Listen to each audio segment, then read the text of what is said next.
ನಮಸ್ಕಾರ. ಕರ್ನಾಟಕ ನ್ಯೂಸ್ ಬೀಟ್ನ ವಿಶೇಷ ಸಂದರ್ಶನಕ್ಕೆ ಆತ್ಮೀಯ ಸ್ವಾಗತ. ನಾನು ಶ್ರೀರಾಜ್ ವಕ್ವಾಡಿ. ಈಗ ಬಿಜೆಪಿಯ ಮಹಿಳಾ ಮೋರ್ಚಾದಿಂದ ರಾಜ್ಯದಲ್ಲಿ ಆಗ್ತಿರುವಂತಹ ಮಹಿಳಾ ದೌರ್ಜನ್ಯ ಮತ್ತು ಅತ್ಯಾಚಾರ ಇದೆಲ್ಲದರ ಬಗ್ಗೆ ಬಹಳ ದೊಡ್ಡ ಗಟ್ಟಿ ಧ್ವನಿ ಈಗ ಕೇಳಿ ಬರ್ತಾ ಇದೆ. ಇಷ್ಟು ದಿನ ಅವರು ಸದ್ದಿಲ್ಲದ ಇರುವ ಹಾಗೆ ಇದ್ದಿದ್ರು.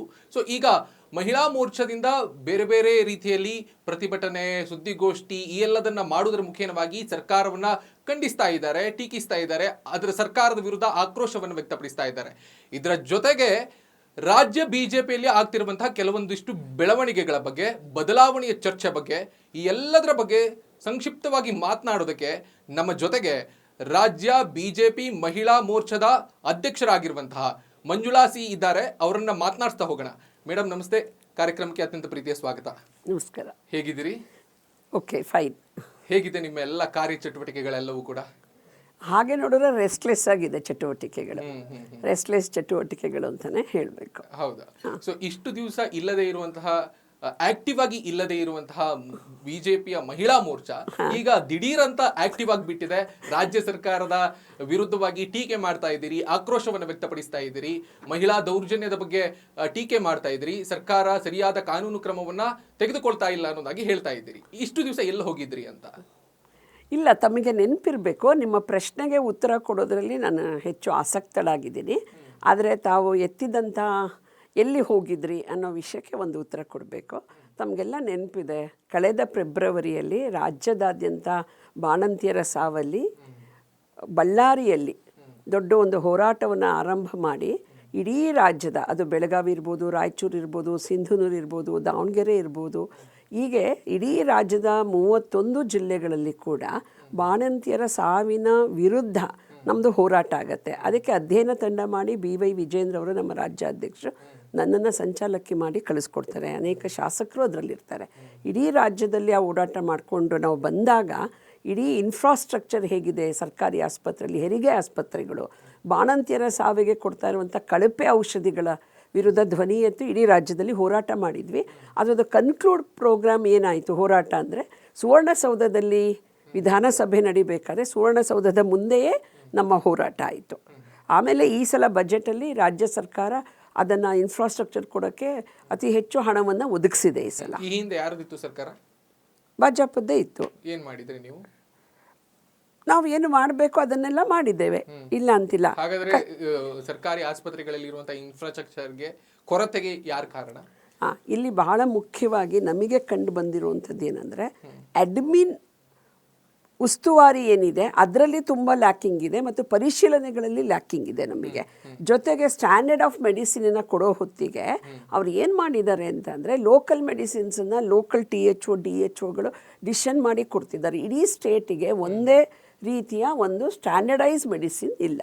ಇದಕ್ಕೆ ಇನ್ನೊಂದು ಕಾರಣ ಏನಂದರೆ, ನಮ್ಮ ಒಂದು ರಾಜ್ಯದ ಔಷಧಿಗಳನ್ನು ನಿರ್ವಹಣೆ ಮಾಡುವಂಥ ಒಂದು ಸೆಕ್ರೆಟ್ರಿಯೇಟ್ ಏನಿರುತ್ತೆ, ಅಲ್ಲಿ ಎಕ್ಸ್ಪರ್ಟ್ ಡಾಕ್ಟರ್ ಇರೋಂಗಿಲ್ಲ, IAS ಆಫೀಸರ್ಸ್ ಇರ್ತಾರೆ. ಸೊ ಅದು ಕೂಡ ಡಾಕ್ಟರ್ಸ್ಗೆ ಅಬ್ಜೆಕ್ಷನ್ ಇದೆ. ಸೊ ಎಲ್ಲ ವಿಷಯವನ್ನು ದಿನೇಶ್ ಗುಂಡೂರಾವ್ ಅವರ ಗಮನ ಸೆಳೆಯುವಂಥ ಹೋರಾಟವನ್ನು ನಾವು ನಡೆಸಿದ್ವಿ. ಕಡೆಗೆ ಅಲ್ಲಿ ಸತ್ತೋಗಿರೋ ಬಾಣಂತಿರು ಫ್ಲೂಯಿಡಿಂದನೇ ಸತ್ತು ಹೋಗಿದ್ದಾರೆ ಅನ್ನುವಂಥದ್ದು ಬಂದಾಗ ನಮ್ಮ ಹೋರಾಟ ಆದಮೇಲೆ ಅವರು ಪರಿಹಾರವನ್ನು ಕೊಡ್ತಾರೆ. ಅಂದರೆ ನೀವೆಲ್ಲೂ ಬಹಳ ದೊಡ್ಡ ಮಟ್ಟದಲ್ಲಿ ಸದ್ದು ಮಾಡಿಲ್ಲ ಅಂತ ಒಬ್ಬ ರಾಜ್ಯಾಧ್ಯಕ್ಷರಾಗಿ, ಬಿಜೆಪಿಯ ಮಹಿಳೆ ಪದಾಧಿಕಾರಿಗಳಿರಲಿ, ಯಾರು ಕೂಡ ಅಲ್ಲೆಲ್ಲ ಒಂದು ಸಣ್ಣ ಪುಟ್ಟ ಸುದ್ದಿಗೋಷ್ಠಿಗಳನ್ನ ಮಾಡ್ತೀರಿ, ಅದನ್ನ ಬಿಟ್ರೆ ಮತ್ತೆ ಎಲ್ಲೂ ಇಲ್ಲ. ಚುನಾವಣೆ ಸಂದರ್ಭಕ್ಕೆ ಬಂದಾಗ ಅಲ್ಲಲ್ಲಿ ಹೋಗಿ ಸಮಾವೇಶಗಳಲ್ಲಿ ಭಾಷಣ ಮಾಡ್ತೀರಿ.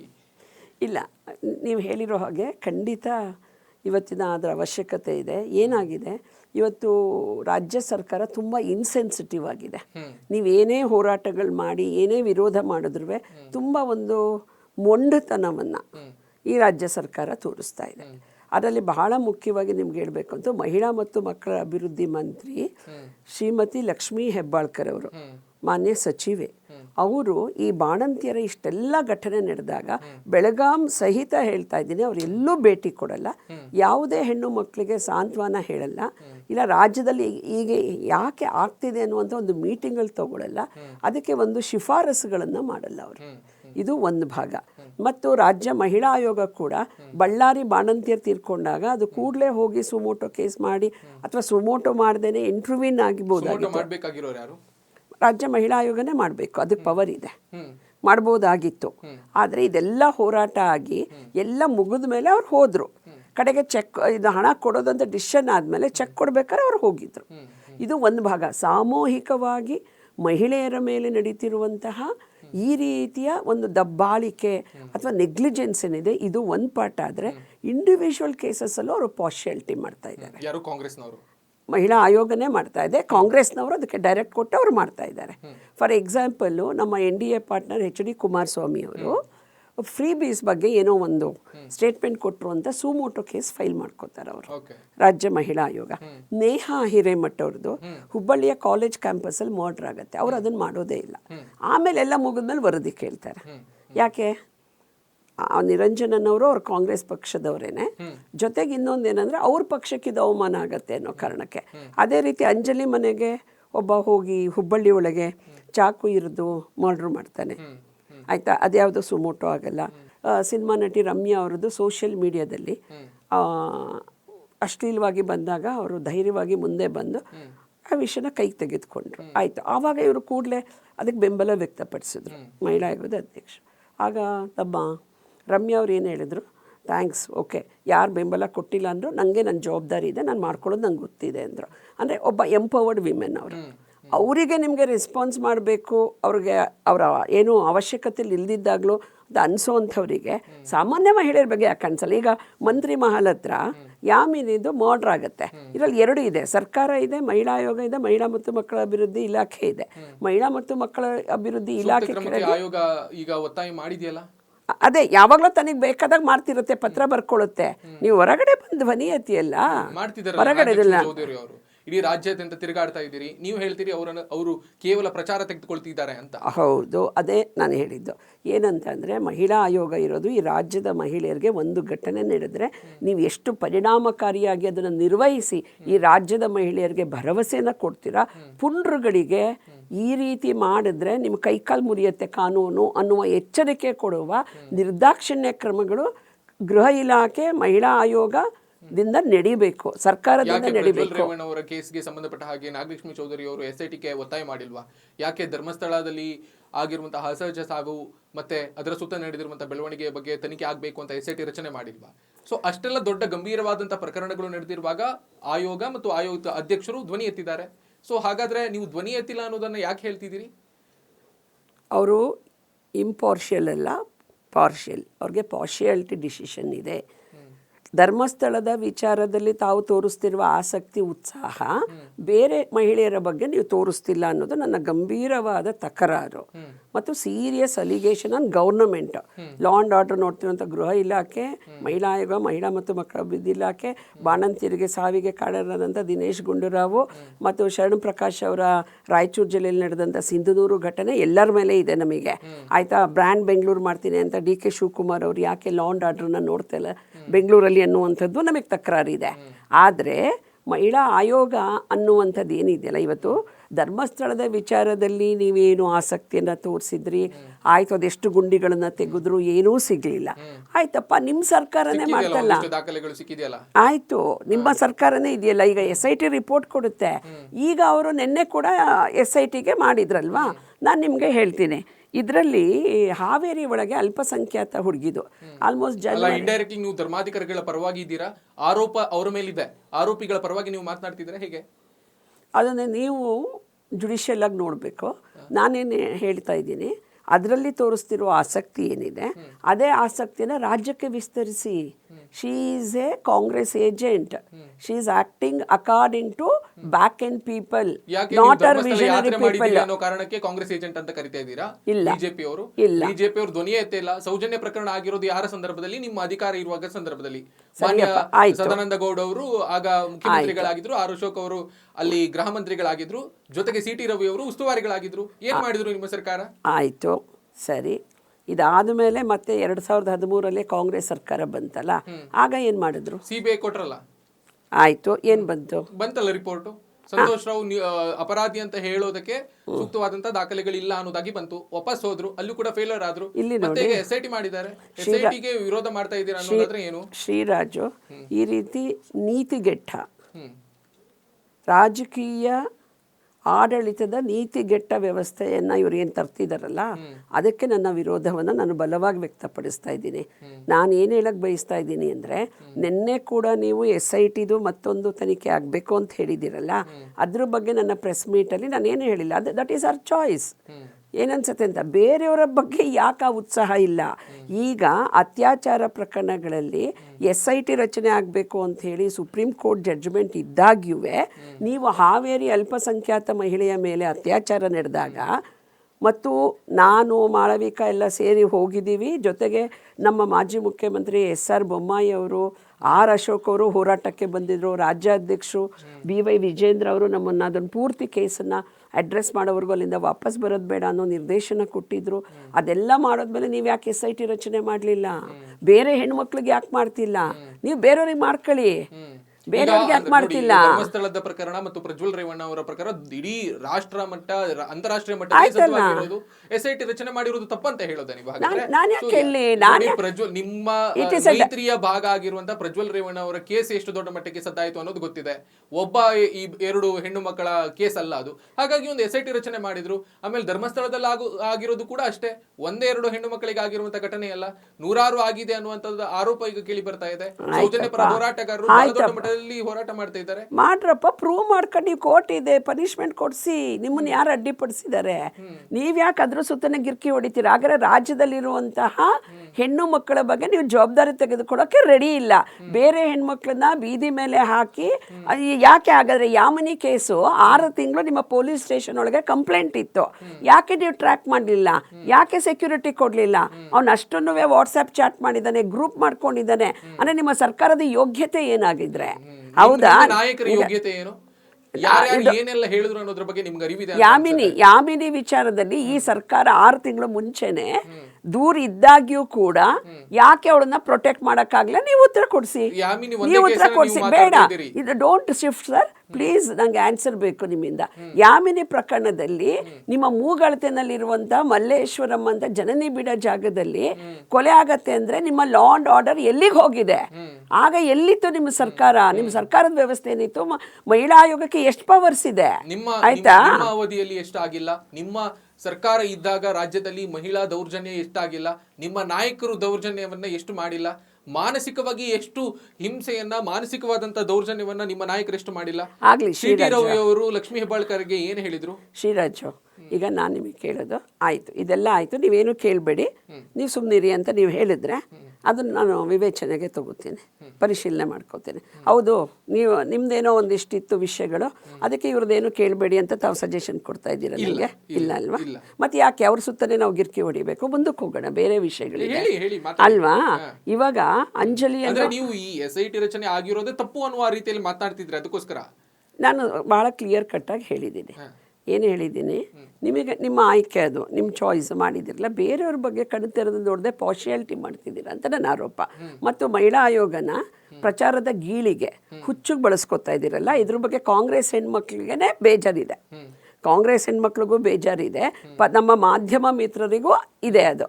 ಈಗ ಆಯ್ತಪ್ಪ, ಇವರು ದೇಶಪಾಂಡೆ ಅವರು, ರಾಧಾ ಹಿರೇಗೌಡರಂತ ಪತ್ರಕರ್ತೆ, ಹಿರಿಯ ಪತ್ರಕರ್ತೆ ಬಗ್ಗೆ ಅವರು ಒಂದು ಬೇರೆ ಅರ್ಥ ಬರೋ ರೀತಿ ನಿನ್ನ ಹೆರಿಗೆ ಆದಾಗ ಆಸ್ಪತ್ರೆ ಕಟ್ಟಿಸ್ತೀನಿ ಅಂತ ಹೇಳಿದ್ರು. ಇದು ನಿಮ್ಮ ನಾಯಕರ ಬಗ್ಗೆ ಮಾತಾಡಿ. ನಾನು ಯಾಕೆ ಮಾತಾಡ್ಲಿ? ಕೋರ್ಟಲ್ಲಿ ಇದೆ ವಿಷಯ, ಕೋರ್ಟಲ್ಲಿ ಇದೆ ವಿಷಯ. ನೀವು ಒಪ್ತೀರಾ ಹಾಗಾದ್ರೆ? ಇಲ್ಲ, ನಾನು ಅವ್ರು ಇಂಟರ್ವ್ಯೂ ಕೊಟ್ಟಿದ್ದೀನಿ, ನೀವು ನೋಡಿದ್ದೀರಾ? ನಾನು ಇಂಟರ್ವ್ಯೂ ಕೊಟ್ಟಿದ್ದೀನಿ, ನೋಡಿದ್ದೀರಾ? ನಾನು ಇಂಟರ್ವ್ಯೂ ಕೊಟ್ಟಿರೋದು ನೋಡಿದ್ದೀರಾ? ನಾನು ಇಂಟರ್ವ್ಯೂ ಕೊಟ್ಟಿದ್ದೀನಿ, ವಿಶ್ವವಾಣಿ ಪತ್ರಿಕೆನಲ್ಲೇ ಬಂದಿದೆ. ಏನಂತ ಬಂತು? ಈ ಕೇಸು ಸಾಬೀತಾದರೆ ಪಕ್ಷ ಏನು ಕ್ರಮ ತೆಗೆದುಕೋಬೇಕು ಅಂತ ತೀರ್ಮಾನ ಮಾಡುತ್ತೆ ಅಂತ ಹೇಳಿದ್ದೀನಿ ನಾನು. ನಾನು ಮಹಿಳಾ ಮೋರ್ಚಾ ಅಧ್ಯಕ್ಷೆ ಆದಾಗ್ಯೂ ಕೂಡ ನಿರ್ದಾಕ್ಷಿಣ್ಯ ಕ್ರಮಗಳು, ಮಹಿಳೆಯರ ಘನತೆ ಗೌರವದ ವಿಷಯ ಬಂದಾಗ ನಾವು ನಿರ್ದಾಕ್ಷಿಣ್ಯವಾಗಿ ನಮ್ಮ ಅಭಿಪ್ರಾಯಗಳನ್ನು ನಾವು ಹೇಳಿದ್ದೀವಿ. ಹೊರಗಡೆನೂ ಹೇಳಿದ್ದೀವಿ, ಪಕ್ಷದಲ್ಲೂ ಹೇಳಿದ್ದೀವಿ. ಯಾಕೆ ಇಷ್ಟು ಗಟ್ಟಿಯಾಗಿ ಧ್ವನಿ ಎತ್ತಲಿಲ್ಲ ಟಿ ರವಿ ಅವರು ಹೇಳಿದಾಗ, ರವಿಕುಮಾರ್ ಅವರು ಶಾಲಿನಿ ರಜನೀಶ್ ಅವರ ಬಗ್ಗೆ ಮಾತನಾಡಿದಾಗ, ಯಡಿಯೂರಪ್ಪನವರ ವಿರುದ್ಧ ಪೋಕ್ಸೋ ಕಾಯ್ದೆ ದಾಖಲಾದಾಗ, ಎಲ್ಲವೂ ಕೋರ್ಟಲ್ಲಿದೆ, ಮೇಲೆ ದೊಡ್ಡ ಪ್ರಕರಣ ಆದಾಗ ಎಲ್ಲವೂ ಕೋರ್ಟಲ್ಲಿದೆ. ಈಗಾಗಲೇ ಅವ್ರಿಗೆ ಪನಿಷ್ಮೆಂಟೇ ಆಗಿದೆ ಅಲ್ವಾ? ಯಾರಿಗೆ? ಎಲ್ಲರಿಗೆ ಎಲ್ಲವೂ ಕೋರ್ಟಲ್ಲಿದೆ ಸರ್. ಅಲ್ಲ, ನೀವು ಇಲ್ಲ ಬಂದೆ ಇಲ್ಲ, ನೀವು ಪ್ರಜ್ವಲ್ ರೇವಣ್ಣ ಮತ್ತು ಯಾರೋ ದೊಡ್ಡ 4 ಜನ ಕೇಸ್ ತಗೊಂಡು ಗಿರ್ಕಿ ಹೊಡೆಯೋದಾದರೆ ಸಾಮಾನ್ಯ ಮಹಿಳೆಯರ ಬಗ್ಗೆ ಧ್ವನಿ ಎತ್ತವ್ರು ಯಾರು, ಪ್ರಶ್ನೆ ಕೇಳೋರು ಯಾರು? ಇದು ನನ್ನ ಪ್ರಶ್ನೆ. ಅಲ್ಲಲ್ಲ, ನೀವು ಇಲ್ಲ ಇಲ್ಲ ಇಲ್ಲ ಇಲ್ಲ ಇಲ್ಲ ಇಲ್ಲ ಇಲ್ಲ ಇಲ್ಲ ನೋಡ್ರಿ, ರಾಜಕಾರಣ ಅಂದಾಗ ಒಳ್ಳೆ ನೀರು ಇರುತ್ತೆ, ಬೇರೆ ನೀರು ಬರ್ತಿರುತ್ತೆ, ಹರಿಯೋ ನದಿನೊಳಗೆ ಸೇರ್ಕೊಳ್ಳುತ್ತೆ, ಶುದ್ಧೀಕರಣ ಆಗ್ತಿರುತ್ತೆ ಕಾಲ ಕಾಲಕ್ಕೆ. ನೀರು ಅಂತ ಹೇಳೋದು ನೀವು? ನೀವು ಹೇಳ್ತಿರೋದು ನೀವೇನಾದ್ರು ಭಾವಿಸ್ಕೊಳ್ಳಿ, ನಾನು ಹೇಳೋದನ್ನು ಹೇಳ್ತೀನಿ. ಉದಾಹರಣೆಗೆ ರಾಹುಲ್ ಗಾಂಧಿ ಮತ್ತು ಅವರ ಸಹೋದರಿ ಪ್ರಿಯಾಂಕಾ ಗಾಂಧಿ ಉತ್ತರ ಪ್ರದೇಶದಲ್ಲಿ ಕೆಲವು ಮಹಿಳೆಯರ ಮೇಲೆ ನಡೀದಂಥ, ಹೆಣ್ಮಕ್ಳ ಮೇಲೆ ನಡೆದಂಥ ಘಟನೆಗಳಿಗೆ ಹೋಗಿ ಧ್ವನಿ ಎತ್ತಿದ್ರು, ಧ್ವನಿ ಎತ್ತಿದ್ರು. ನಮ್ಮ ಒಂದು ಪಕ್ಷದೇ ಒಬ್ಬರು ನಾಯಕರನ್ನು ಕೂಡ ಪಕ್ಷದಿಂದ ಉಚ್ಚಾಟನೆ ಮಾಡ್ತು. ಹೋರಾಟ ಮಾಡಿದ್ರ ಮಹಿಳೆಯರ ಪರವಾಗಿನೇ ಅಂತಲೇ ತಗೊಳ್ಳಿ. ಅದು ಮಹಿಳೆಯರ ಪರವಾಗಿ ಧ್ವನಿ ಎತ್ತೋದಾದರೆ ನಾವು ಯಾಕೆ ವಿರೋಧ ಮಾಡೋಣ? ಕರ್ನಾಟಕದಲ್ಲಿ ಏನು ಮಾಡ್ತಿದ್ದಾರೆ ಹಾಗಾದರೆ? ಎಲ್ಲ ವಿಷಯದಲ್ಲೂ ಸುರ್ಜೇವಾಲಾ ಬರ್ತಾ ಇದ್ದಾರೆ, ಹೌದಾ, ವೇಣುಗೋಪಾಲ್ ಬರ್ತಿದ್ದಾರೆ, ಮತ್ತು every day they are updating in Delhi. Rahul ಗಾಂಧಿಯವರು, ಯಾರು ಪ್ರಿಯಾಂಕಾ ಗಾಂಧಿಯವರು. ಕರ್ನಾಟಕದಲ್ಲಿ ಇಷ್ಟೆಲ್ಲ ಮಹಿಳೆಯರ ಮೇಲೆ ಇದು ಪ್ರಕರಣಗಳು ನಡೀತಾ ಇದ್ರು, ಯಾಕೆ ಅವ್ರಿಗೆ ಕಣ್ಣಿಗೆ ಕಾಣಿಸ್ತಿಲ್ಲ, ಕಿವಿಗೆ ಕೇಳಿಸ್ತಿಲ್ವಾ? ಇದು ಯಾಕೆ ಅವರಲ್ಲಿ? ಅಂದರೆ ಅವ್ರದ್ದೇ ಸರ್ಕಾರ ಇದ್ದಾಗ ನೀವು ಫ್ರೀ ಬೀಸ್ ಕೊಟ್ಟಿದ್ದೀವಿ ಅಂತ ಹೇಳಿದ್ರೆ, ಫ್ರೀ ಬೀಸ್ ಕೊಟ್ಟಿದ್ದೀವಿ ಅಂತ ಹೇಳಿದ್ರೆ ಆಯ್ತಪ್ಪ, ವೈಜ್ಞಾನಿಕವಾಗಿ ನೀವು ಯಾಕೆ ರೂಪಿಸ್ಲಿಲ್ಲ? ಯಾರಿದು ಬಸ್ಸನ್ನ ಫ್ರೀ ಕೊಟ್ಟರೆ ನೀವು ಅದನ್ನ ಬಿಟ್ಬಿಡಿ, ನಮ್ಮ ರಾಜ್ಯದ ನಾನು ಹೇಳ್ತೀನಿ, ನಾನು ಹೇಳಕ್ ಬಿಡಿ. ನೀವು ಫ್ರೀ ಬೀಸನ್ನ ತಗೊಂಬಂದ್ರಲ್ಲ, ವೈಜ್ಞಾನಿಕವಾಗಿ ರೂಪಿಸಿದ್ರ ಆ ರಸ್ತೆ ಸಾರಿಗೆನ 24 ಗಂಟೆ ಫ್ರೀ ಅಂತ ಮಾಡಿದ್ರಿ. ಮಹಿಳೆಯರಿಗೆ, ಎಷ್ಟೋ ಜನ ಮಹಿಳೆಯರಿಗೆ ಅದರಿಂದ ಸಹಾಯ ಆಗಿದೆ ಅನ್ನೋದನ್ನು ನಾವು ಒಪ್ಕೊಳ್ಳೋಣ. ಆದರೆ ಉದ್ಯೋಗಕ್ಕೆ ಹೋಗುವ ಮಹಿಳೆಯರು, ಶಾಲೆಗೆ ಹೋಗುವ ಹುಡುಗಿಯರು, ಇವ್ರಿಗೆಲ್ಲ ಸರಿಯಾದ ಸಮಯಕ್ಕೆ ಬಸ್ ಇಲ್ಲ, ಮತ್ತು ನೀವು ಬಸ್ಸಿನ ಸಂಖ್ಯೆನ ಕಡಿಮೆ ಮಾಡಿದ್ರಿ. ಯಾಕೆ? ಫ್ರೀ ಬೀಸ್ ಕೊಟ್ಟರೆ ನೀವು ಲಾಸ್ ಮಾಡ್ಕೊತಾ ಇದ್ದೀರಾ. ಅವರು ತಂದಿದ್ದಾರೆ ಅನ್ನೋದನ್ನ ಕಾಂಗ್ರೆಸ್ ರಿಪೋರ್ಟ್. ಆದರೆ ಅದು ಕಾಂಗ್ರೆಸ್ಸಿನ ರಿಪೋರ್ಟ್. ಅರೆ, ರಸ್ತೆದಲ್ಲಿ ನಿಂತ್ಕೊಂಡು ಓಡಾಡೋ, ಇಲ್ಲೇ ರಸ್ತೆಯಲ್ಲಿ ಓಡಾಡೋ ಹೆಣ್ಮಕ್ಳಿಗೆ, ಮಹಿಳೆಯರಿಗೆ ಅದ್ರದ್ದು ಅನುಭವ ಬೇಕಲ್ವಾ? ಫಾರ್ ಎಕ್ಸಾಂಪಲ್, ನಿಮಗೆ ಹಾನಗಲ್ಲಲ್ಲಿ ಬಸ್ ಹತ್ತಕ್ಕೆ ಹೋದಾಗ ಆ ಕ್ರೌಡಿಂದ ಬಿದ್ದು ಒಂದು ಶಾಲಾ ಬಾಲಕಿ ತೀರ್ಕೊಂಡ್ಳು. ಹುಬ್ಬಳ್ಳಿ ಒಬ್ಳು ಮಹಿಳೆ ಇದೇ ಹಾವೇರಿಗೆ ಬಂದಾಗ ಬಸ್ ಹತ್ತಕ್ಕೆ ಹೋಗಿ ಜಾಗ ಇಲ್ಲದೆ ಬಿದ್ದು 2 ಕಾಲು ಹೋಯ್ತು ಅವಳಿಗೆ. ಈ ಥರದ್ದು. ಮತ್ತು ಗದಗಲ್ಲಿ ಒಂದು ಹುಡುಗ ತೀರ್ಕೊಂಡ. ಶಾಲೆಗೆ ಹೋಗೋ ಮಕ್ಕಳು, ದಿನ ಶಾಲೆಗೆ ಹೋಗೋ ಮಕ್ಕಳಿಗೆ ಒಂದು ಹ್ಯಾರಾಸ್ಮೆಂಟು, ಹೆಣ್ಮಕ್ಳಿಗಿರಲಿ ಉದ್ಯೋಗಸ್ಥ ಮಹಿಳೆಯರಿಗಿರಲಿ. ಇದ್ರ ಜೊತೆಗೆ ಶೋಷಿತ ಮಹಿಳೆಯರ ಸಮಸ್ಯೆ ಏನು? ನಾನು ಬಳ್ಳಾರಿಯಲ್ಲಿ ಪ್ರವಾಸ ಮಾಡಿದಾಗ ಸಂಡೂರಲ್ಲಿ ಓಡಾಟ ಮಾಡಬೇಕಾಯ್ತು. ಸಂಡೂರಲ್ಲಿ ತೋರಣಗಲ್ಲಿನ ಒಂದು ಫ್ಯಾಕ್ಟ್ರಿ ಏನಿದೆ, ಅದು ಕಾಂಪೌಂಡ್ ಪಕ್ಕದಲ್ಲಿ ಒಂದು ವಾರ್ಡ್ ಬರುತ್ತೆ. ಅಲ್ಲಿ ಮಹಿಳೆಯರ ಜೊತೆ ಸಂವಾದ ಮಾಡ್ಬೇಕಾದ್ರೆ ಅವಳು ಹೇಳಿದ್ಲು, ನಾನು ದಿನಾ ಬೆಳಿಗ್ಗೆ ಸಿಟಿಗೆ ಹೋಗ್ತೀನಿ ಈ ಜಾಗದಿಂದ ಬಳ್ಳಾರಿಗೇನಾರು ತರಲಿಕ್ಕೆ. ಬೆಳಿಗ್ಗೆ ನಾನು ಬಸ್ ಹತ್ಲಿಕ್ಕೆ ಹೋದರೆ ಅವನು ನಿಲ್ಲಿಸೋದೇ ಇಲ್ಲ, ಇವರೆಲ್ಲ ಫ್ರೀ ಬರ್ತಾರೆ ಅಂದ್ಬಿಟ್ಟು ಅಂತ. ಹೆಣ್ಮಕ್ಳು ಗುಂಪು ನೋಡಿದರೆ ಸುಮಾರು 1 ಫರ್ಲಾಂಗಿಂತ ಮುಂಚೆ ಹೋಗಿ ಬಸ್ ನಿಲ್ಲಿಸ್ತಾರೆ, ಮತ್ತೆ ಹೆಣ್ಮಕ್ಳು ವಾಪಸ್ ಅಷ್ಟು ದೂರ ನಡ್ಕೊಂಡ್ಬರ್ಬೇಕು. ಸರ್ಕಾರದ ಯೋಜನೆಯನ್ನು ಹೊಗಳಿಲ್ವಾ? ನೋಡಿ ಸರ್, ನೀವು ಜನರ ಮುಗ್ಧತೆಯನ್ನು ಉಪಯೋಗಿಸ್ಕೊಂಡು ಶಾರ್ಟ್ಕಟ್ ಮೂಲಕ ನೀವು ಅಧಿಕಾರಕ್ಕೆ ಬಂದುಬಿಟ್ಟು ಅದನ್ನು ಹೆಚ್ಚುಗಾರಿಕೆ ಅಂತ ಹೊಗಳ್ಕೊಳ್ಳೋ ಮುಟ್ಟಾಳ್ತನ ಇದೆಯಲ್ಲ. ಈಗ ಅದೇ ಯಡಿಯೂರಪ್ಪಾಜಿಯವರು ಇದ್ದಾಗ ಹೆಣ್ಮಕ್ಳಿಗೆ ಸೈಕಲ್ ಕೊಟ್ಟರು. ಅದು ಹೆಣ್ಮಕ್ಳ ಒಂದು ಸ್ವಾಭಿಮಾನ, ಮತ್ತು ಅದೊಂದು ಎಂಪವರ್ಮೆಂಟ್ ಆಗಿತ್ತು. ಎಲ್ಲಿ ಇವತ್ತು ರಸ್ತೆಯಲ್ಲಿ ಸಂಜೆ ಶಾಲೆ ಬಿಟ್ಟರೆ ಹೆಣ್ಮಕ್ಳು ಯಾವ ರೀತಿ ಒಂದು ಉತ್ಸಾಹದಿಂದ ಅವರು ಬರ್ತಾಯಿದ್ರು, ಹೋಗ್ತಿದ್ರು. ಆ ಏಜಲ್ಲಿ ಅವ್ರನ್ನ ನಾವು ಎಂಪವರ್ ಮಾಡಿದ್ವಿ ಅಲ್ವಾ? ಹಳ್ಳಿಯಿಂದ ಬರುವಂಥ ಇವತ್ತಿಗೂ ಕೂಡ ನಾವು ಎಷ್ಟೇ ಮುಂದುವರೆದಿದ್ದೀವಿ ಅಂದರೂ ಕೂಡ ಹಳ್ಳಿಯಿಂದ ಮಲೆನಾಡು ಭಾಗಗಳಲ್ಲಿ ವಿಶೇಷವಾಗಿ, ಅಥವಾ ಯಾವುದೇ ಜಿಲ್ಲೆ ರಾಜ್ಯದಲ್ಲಿ ತೆಗೆದುಕೊಂಡ್ರೆ ತಾಲೂಕು ಸೆಂಟ್ರು, ಜಿಲ್ಲಾ ಸೆಂಟ್ರು ಬಿಟ್ಟರೆ ಹಿಂದಿನ ಏನು ಹಳ್ಳಿಗಳಿದೆ ಎಲ್ಲರೂ ಕೂಡ ಇವತ್ತಿಗೂ ಸಾರಿಗೆಗೆ ಒದ್ದಾಡೋ ಪರಿಸ್ಥಿತಿ. ನನಗೆ ಸೈಕಲ್ ಇದ್ದಾಗ ಅದಿರ್ತಿರ್ಲಿಲ್ಲ. ಒಂದು ಒಳ್ಳೆ ಯೋಜನೆಯನ್ನು ನೀವು ಯಾಕೆ ಮಾಡಲಿಲ್ಲ, ಕಂಟಿನ್ಯೂ ಮಾಡಲಿಲ್ಲ? ಅಂದರೆ ನೀವು ನಿಜವಾದ ಎಂಪವರ್ಮೆಂಟನ್ನು ನೀವು ಯಾಕೆ ಮಾಡಲಿಲ್ಲ ಅನ್ನೋದು ಒಂದು. ಎರಡನೇದು, ಇವತ್ತು ನೀವು ಬಹಳ ಸಲ ಕೇಂದ್ರ ಸರ್ಕಾರನ ಈ ಚರ್ಚೆನಲ್ಲಿ ತಂದರೆ, ಇವತ್ತು ಲಖ್ಪತಿ ದೀದಿ ಅಂತ ನಾವು ಮಾಡಿದ್ವಿ. ಲಖ್ಪತಿ ದೀದಿ ಅನ್ನೋದು ಈಗ ಬ್ಯಾಡಗಿಯಲ್ಲಿ ವೀಣಾ ಅಂತ ನಮ್ಮ ಕಾರ್ಯಕರ್ತೆ ಇದ್ದಾಳೆ, ಭಾಜಪ ಕಾರ್ಯಕರ್ತೆ. ಅವಳು ಮೋದಿಜಿಯವರ PMYG ಎನ್ನುವಂಥ ಒಂದು ಪ್ರೋಗ್ರಾಮ್ ಇದೆ, ಅದರಲ್ಲಿ ಲೋನ್ ತೊಗೊಂಡಿದ್ದಾಳೆ. ಅವಳು ನನ್ನ ಸಭೆಯಲ್ಲಿ ಸಂವಾದ ಮಾಡಬೇಕಾದ್ರೆ ಎದ್ದು ನಿಂತು ಹೇಳಿದ್ಲು, 3 ಲಕ್ಷ ತೊಗೊಂಡಿದ್ದೀನಿ, ಹಿಟ್ಟಿನ ಗಿರಣಿ ಮಾಡಿದ್ದೀನಿ, ಅಂದರೆ ಪೌಡ್ರ್ ಮಾಡೋದು, ಜೋಳ ಗೋಧಿ ಈ ಥರದ್ದು. ಪ್ರತಿದಿನ 1,000 ರೂಪಾಯಿ ದುಡಿತೀನಿ ನಾನು. ನನ್ನ ಮಗಳನ್ನ ಲಕ್ನೋದಲ್ಲಿರುವಂಥ IIT ರೂರ್ಕಿ ಉತ್ತರ ಪ್ರದೇಶ ಅಲ್ಲಿಗೆ ಓದಕ್ಕೆ ಕಳಿಸಿದೆ. ನನಗೆ 3 ಲಕ್ಷ ಸಾಲ ತೊಗೊಂಡಿದ್ರಲ್ಲಿ ನನಗೆ 1.5 ಲಕ್ಷ ಸಬ್ಸಿಡಿ ಸಿಕ್ಕಿದೆ ಅಂತ. ಈ ರೀತಿಯ ಲಖ್ಪತಿ ದೀದಿಗಳು ಲಕ್ಷಾಂತರ ಮಹಿಳೆಯರು ಇವತ್ತು ಈ ರೀತಿ ದುಡಿದು ಲಾಭವನ್ನು ತೆಂದು 500 ಕೋಟಿನ GDPಗೆ ಪ್ರಾಫಿಟ್ ಮಾಡಿದ್ದಾರೆ. ಇದನ್ನು ನಾನು ವಿಮೆನ್ ಎಂಪವರ್ಮೆಂಟ್ ಅಂತ ಒಪ್ಕೋತೀನಿ. ಫ್ರೀ ನೀವು ಕೊಡ್ತೀರಾ, ನಾವು ಕೊಡಿ, ನಮ್ಗೇನಂತೆ, ನಾವೇನು ಕೇಳಕ್ ಬಂದಿದ್ವಾ? ನೀವು ಅನೇಕ ಜನ ಕೇಳ್ಕೊಟ್ರಲ್ಲ ಮಹಿಳೆಯರು ನೀವು ಕೊಟ್ರಲ್ಲ ಇವತ್ತು. ಇಲ್ಲ, ಯಾಕೆ ಅಂದ್ರೆ ಕಾಂಗ್ರೆಸ್ನವರು ನೀವು ಶಾರ್ಟ್ ಕಟ್ ಅಲ್ಲಿ ಬಂದ್ರಿ ಅಧಿಕಾರಕ್ಕೆ. ನೀವು- ನೀವು ಶಾರ್ಟ್ ಕಟ್ ಅಲ್ಲಿ ನೀವು ಬಂದ್ರಿ. ಅಡ್ಡದಾರಿಯಲ್ಲಿ ಬಂದ್ರಿ. ಇಲ್ಲ, ನೀವು ಶಾರ್ಟ್ ಕಟ್ ಅಡ್ಡದಾರಿಯಲ್ಲಿ ಅಲ್ಲಿ ನೀವು ಬಂದಿದ್ದು. ಯಾಕೆ ನಿಮ್ಗೆ ಅಂದ್ರೆ ಏನಾದ್ರೂ ಬಹುಮತ ನಾವು ಬಂದಿದ್ಯಾ ಇಲ್ಲಿ? ಅದು ಆಮೇಲೆ ಬರ್ತೀನಿ ನಾನು. ನೀವು ಶಾರ್ಟ್ ಕಟ್ ಅಲ್ಲಿ ಯಾಕೆ ಬಂದ್ರಿ? ಇವ್ರಿಗಿಂತ ಹೆಚ್ಚಾಗಿ ಕರ್ನಾಟಕ ರಾಜ್ಯದ ಮಹಿಳೆಯರ ಬಗ್ಗೆ ಮಾತಾಡಬೇಕು ಅನ್ನೋ ಆಸಕ್ತಿಯಿಂದನೇ ನಾನು ಬಂದಿದ್ದೀನಿ. ಅಲ್ಲ, ಅದು ನೀವು ಆಯ್ತಾ? ಆಚೆ ಹೋಗಿದ್ದು ನೀವು. ಇಲ್ಲ ಅಲ್ಲ ಇಲ್ಲ, ಅದಕ್ಕೆ ನಾನು ಹೇಳೋದೇನೆಂದರೆ, ಇನ್ನೊಂದು ಏನಂದರೆ, ಮಹಿಳಾ ಮತ್ತು ಮಕ್ಕಳ ಅಭಿವೃದ್ಧಿ ಇಲಾಖೆ ಮತ್ತು ಈ ಸರ್ಕಾರ, ಮುಖ್ಯಮಂತ್ರಿಗಳು, ಗೃಹ ಮಂತ್ರಿಗಳು ಅಥವಾ ಉಪಮುಖ್ಯಮಂತ್ರಿಗಳು, ಪ್ರತಿಯೊಂದು ಜಿಲ್ಲೆಯ ಉಸ್ತುವಾರಿ ಸಚಿವರು ಎಷ್ಟು ಸಲ ಪರಿಶೀಲನಾ ಸಭೆಗಳಾಗಿದೆ ಅನ್ನುವಂಥದ್ದು safety and security of women ಇಶ್ಯೂನಲ್ಲಿ ಒಂದು. ಎರಡನೇದು, ಇನ್ನೊಂದು ನಾನು ನಿಮ್ಗೆ ಹೇಳಬೇಕಾಗಿದ್ದು, ಇಂಡಿವಿಜುವಲ್ ಕೇಸ್ ಬಗ್ಗೆ ನಾವು ಮಾತಾಡಿದ್ವಿ. ನಾನು ಈಗ ಮಾತಾಡಿರುವಂಥ ಸಂದರ್ಭದಲ್ಲಿ ಇವತ್ತು ರಾಜ್ಯದೊಳಗೆ ಬಾಲ್ಯ ವಿವಾಹ ಜಾಸ್ತಿ ಆಗ್ತಿದೆ ಮತ್ತು ಟೀನೇಜ್ ಪ್ರೆಗ್ನೆನ್ಸಿ ಜಾಸ್ತಿ ಆಗ್ತಿದೆ ಅನ್ನುವಂಥದ್ದು ಪತ್ರಿಕೆಗಳ ವಿಸ್ತೃತವಾದ ವರದಿಗಳನ್ನೇ ನೋಡೇ ನಾವು ಅದನ್ನು ಮಾಡ್ತಾಯಿದ್ದೇವೆ. ನಾನು ಮಹಿಳಾ ಆಯೋಗದ ಅಧ್ಯಕ್ಷೆ ಇದ್ದಾಗ ನಾನು ಮಹಿಳಾ ಆಯೋಗದ ಅಧ್ಯಕ್ಷೆ ಇದ್ದೆ. ಇಡೀ ರಾಜ್ಯದಲ್ಲಿ ಪ್ರವಾಸ ಮಾಡಿದಾಗ ನಾನಲ್ಲಿ SP ಗಳ ಹತ್ರ ಮೊದಲು ಕೇಳ್ತಾ ಇದ್ದೆ, ನಮ್ಮದು ಒಂದು ಪೊಲೀಸರು ಸಭೆ ಮಾಡಿದಾಗ ಈ ಜಿಲ್ಲೆ ಒಳಗೆ ವಿಮೆನ್ ಚಾಲೆಂಜ್ ಏನಿದೆ ಅನ್ನೋದು. ಆಗ ಸುಮಾರು 10 ಜಿಲ್ಲೆಗೆ ನಾನು ಕಂಟಿನ್ಯೂಯಸ್ ಪ್ರವಾಸ ಮಾಡಿದೆ. ಆವಾಗ ಅವ್ರು ಹೇಳಿದ್ರು, ನಮ್ಮ ಜಿಲ್ಲೆಯಲ್ಲಿ ಮಿಸ್ಸಿಂಗ್ ಗರ್ಲ್ಸ್ ಅಂತ. ಓಕೆ, ಹಾಗೆ ನಾವು 31 ಜಿಲ್ಲೆಯಿಂದನೂ ರಿಪೋರ್ಟ್ ತರಿಸ್ಕೊಂಡಾಗ ಪ್ರತಿ ಜಿಲ್ಲೆ ಒಳಗೆ ವರ್ಷಕ್ಕೆ 250-500 ಮಿಸ್ಸಿಂಗ್ ಇದ್ದರು. ಮೈಸೂರು ಅಂದರೆ ಸಾಂಸ್ಕೃತಿಕ ಸಿಟಿಲಿ 550 ಜನ ಹೆಣ್ಮಕ್ಳು ಮಿಸ್ಸಿಂಗ್ ಇದ್ದರು. ಗಂಡು ಮಕ್ಕಳು 500 ಜನ ಇದ್ದರು. ನಾನು ಮಹಿಳಾ ಆಯೋಗ ಆಗಿದ್ದಕ್ಕೆ ಆ ಡಿಪಾರ್ಟ್ಮೆಂಟ್ ಆಫ್ ಎಕ್ಸ್ಕ್ಲೂಸಿವ್ ಆ್ಯಂಡ್ ಇನ್ಕ್ಲೂಸಿವಿಗೆ ಕರೆಸಿ ನಾವು ಮಾತಾಡಿ ನಾವು ಅವರಿಗೆ ಆ ಪ್ರಾಜೆಕ್ಟ್ ಕೊಟ್ವಿ. ದಯಮಾಡಿ ಈ ಮಿಸ್ಸಿಂಗ್ ಗರ್ಲ್ಸ್ ಏನಿದೆ, ಇದಕ್ಕೆ ಕಾರಣಗಳೇನು, ಪ್ರಿವೆನ್ಷನ್ ಏನು ಅನ್ನುವಂಥದ್ದು ಅದರದ್ದು ವರದಿಯನ್ನು, ಪ್ರಿಲಿಮಿನರಿ ವರದಿ ಮತ್ತು ಫೈನಲ್ ವರದಿಯನ್ನು ಕೂಡ ಕೊಟ್ವಿ ನಾವು.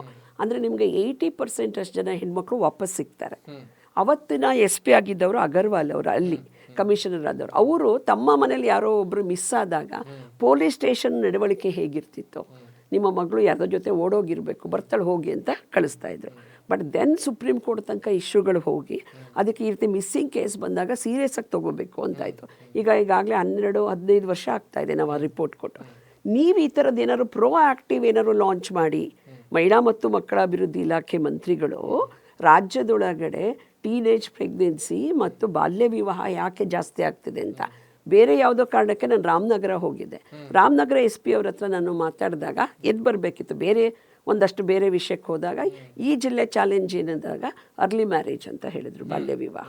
ಇವತ್ತಿಗೂ ಸಮಾಜದ ಎಲ್ಲ ಕಡೆಗೂ teenage pregnancy, early marriage is A challenge. ನೀವು ಎಲ್ಲ ಕಾಲದಲ್ಲೂ, ಆದರೆ ಅದನ್ನು ಅತಿ ವೇಗವಾಗಿ ನಡೆಯೋದಕ್ಕೆ ನೀವು ಮಾನಿಟರ್ ಮಾಡಿ, ಪುಂಡ್ರು ಪೋಖ್ರಿಗಳು ಇದನ್ನು ಯಾರು ಮಿಸ್ಯೂಸ್ ಮಾಡ್ತಾರೆ ಮತ್ತು ಪಿಂಪ್ಗಳಿರ್ತಾರೆ, ಹ್ಯೂಮನ್ ಟ್ರಾಫಿಕ್ಕಿಂಗು, ಅದಕ್ಕೆ ಕಾನೂನು ಸುವ್ಯವಸ್ಥೆಯಿಂದ ಬಗ್ಗು ಬಡಿಯೋದಕ್ಕೆ ನಿಮ್ಮ ಇಲ್ಲಿವರೆಗಿನ 2 ವರ್ಷದಲ್ಲಿ ಯಾವ ರೆಕಮೆಂಡೇಶನ್ ಬಂದಿದೆ, ಯಾವ ಶಿಫಾರಸ್ ಮಾಡಿದ್ದೀರಾ?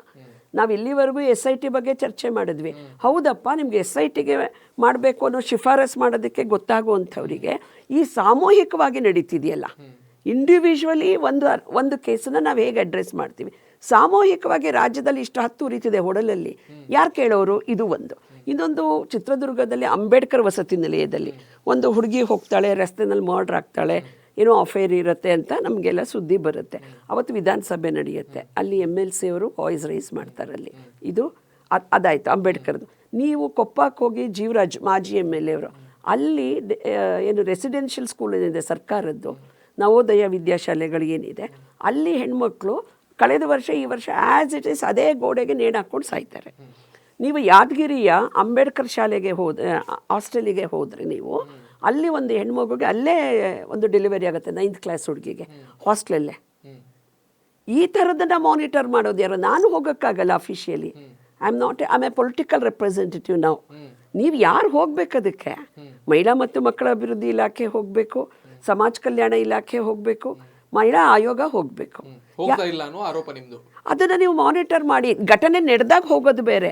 ಒಂದು ಘಟನೆ ನಡೀತು ಅಂದರೆ ನಿಮಗೆ ಸಮಾಜದಲ್ಲಿ ಈ ಹಾಸ್ಟೆಲ್ಗಳನ್ನು ಗಮನಿಸ್ತಿದ್ದಾರೆ, ನಮ್ಮೇಲೆ ಮಾನಿಟರ್ ಇದೆ ಅಂದರೆ ಅಲ್ಲಿ ನಡೆಯುವ ಅವ್ಯವಸ್ಥೆ ಏನಿದೆಯಲ್ಲ, ಎಲ್ಲ ಬಡವ್ರ ಮಕ್ಕಳು ಬಂದಿರ್ತಾರೆ, ವಿಶೇಷವಾಗಿ ತುಂಬ ನೆಗ್ಲೆಕ್ಟೆಡ್ ಸೊಸೈಟಿಯಿಂದನೂ ಮಕ್ಕಳಿಗೆ ಅಲ್ಲಿ ಊರಲ್ಲಿ ಓದ್ಸಕ್ಕಾಗಲ್ಲ, ಓಡಾಡೋಕ್ಕೆ ಸಾರಿಗೆ ಇಲ್ಲ ಅನ್ನೋ ಕಾರಣಕ್ಕೂ ಅನೇಕರು ಬಂದಿರ್ತಾರೆ. ಹಾಸ್ಟೆಲ್ ಅಲ್ಲಿ ಒಂದು ಹೆಣ್ಣು ಮಗುಗೆ ಆಗಿರುವಂತಹ ಸಮಸ್ಯೆಯನ್ನ ಆಗಿರೋದಕ್ಕೆ ಮಾನಿಟರ್ ಮಾಡಿಲ್ಲ ಅನ್ನೋದನ್ನ ನೀವು ಹೇಳ್ತೀರಿ. ಇಲ್ಲ, ಅಂದ್ರೆ ಇಲ್ಲ, ಅಷ್ಟು ಅದಲ್ಲ. ಜನ ಸೇಫ್ ಆಗಿದ್ದಾರೆ ಅನ್ನೋದನ್ನ ಇಲ್ಲ ನೀವು ಹೇಳ್ತಾ ಇಲ್ಲ ಇಲ್ಲ ಅದಲ್ಲ ನನ್ನ ವಿಷಯ. ಹಾ.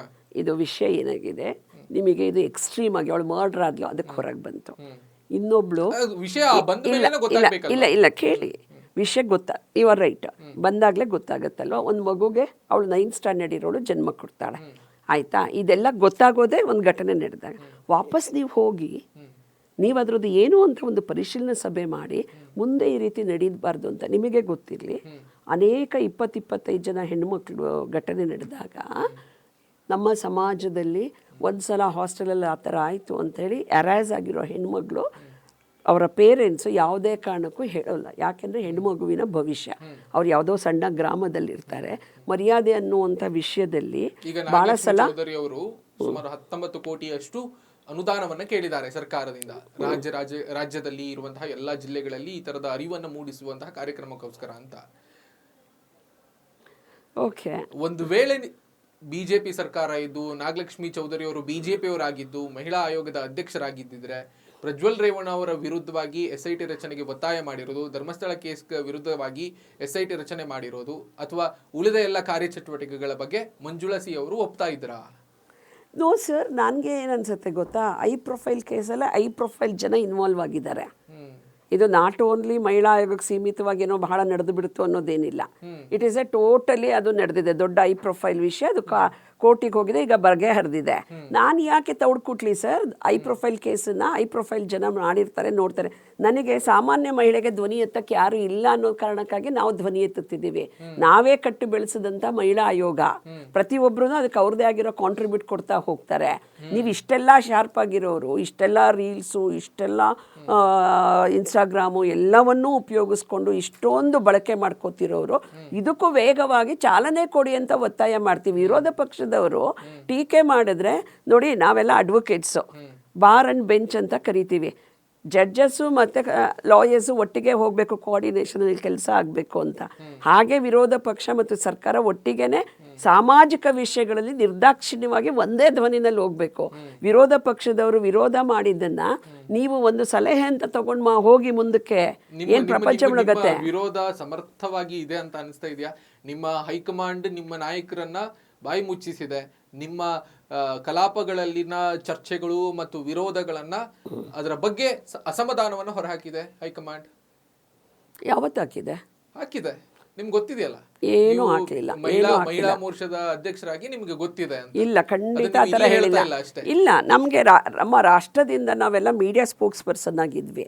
ಅವ್ರು ಯಾವಾಗಲೂ ನಮಗೆ ಇಂಟ್ರಾಕ್ಷನ್ಸು, ಸಜೆಷನ್ಸು ಹಾಗೆ ಕೊಡ್ತಾನೆ ಇರ್ತಾರೆ. ಈ ವಿಷಯದಲ್ಲಿ ಇನ್ನೂ ಸ್ವಲ್ಪ ಅಗ್ರೆಸಿವ್ ಆಗಿ ಮುಂದೆ ಹೋಗಿ, ಈ ವಿಷಯದಲ್ಲಿ ಇನ್ನೂ ಒಂದು ಒಳ್ಳೆ ಚಳುವಳಿ ಮಾಡಿ ಅಂತ ಹೇಳ್ತಾರೆ. ಹಾಗೆ ನಮಗೆ ಹೇಳಬೇಕು ಅಂದರೆ ಪಾದಯಾತ್ರೆ ಮಾಡಿದ್ವಲ್ಲ, ಯಾವ ಮಾನ್ಯ ಮುಖ್ಯಮಂತ್ರಿಗಳು ಕಲಾಪಗಳನ್ನ ಎಂತ ವೇಸ್ಟ್ಲೆಸ್ ಆಗಿ ಒಂಥರ ಹಾಳು ಮಾಡಿದ್ರು ಅಂತ ನನ್ಗೇನನ್ಸುತ್ತೆ ಸರ್, ಕಲಾಪ ನಡೆಯೋ ಟೈಮಲ್ಲೇ ನಾನು ಇನ್ನೊಂದ್ಸಲ ಇಂಟರ್ವ್ಯೂಗೆ ಬರ್ತೀನಿ, ಆಯಿತಾ. ಆಗ ಹೆಚ್ಚು ನಾನು ಫೋಕಸ್ಡ್ ಆಗಿ ಅದ್ರ ಬಗ್ಗೆ ಒಪಿನಿಯನ್ ಕೊಡ್ಬೋದು.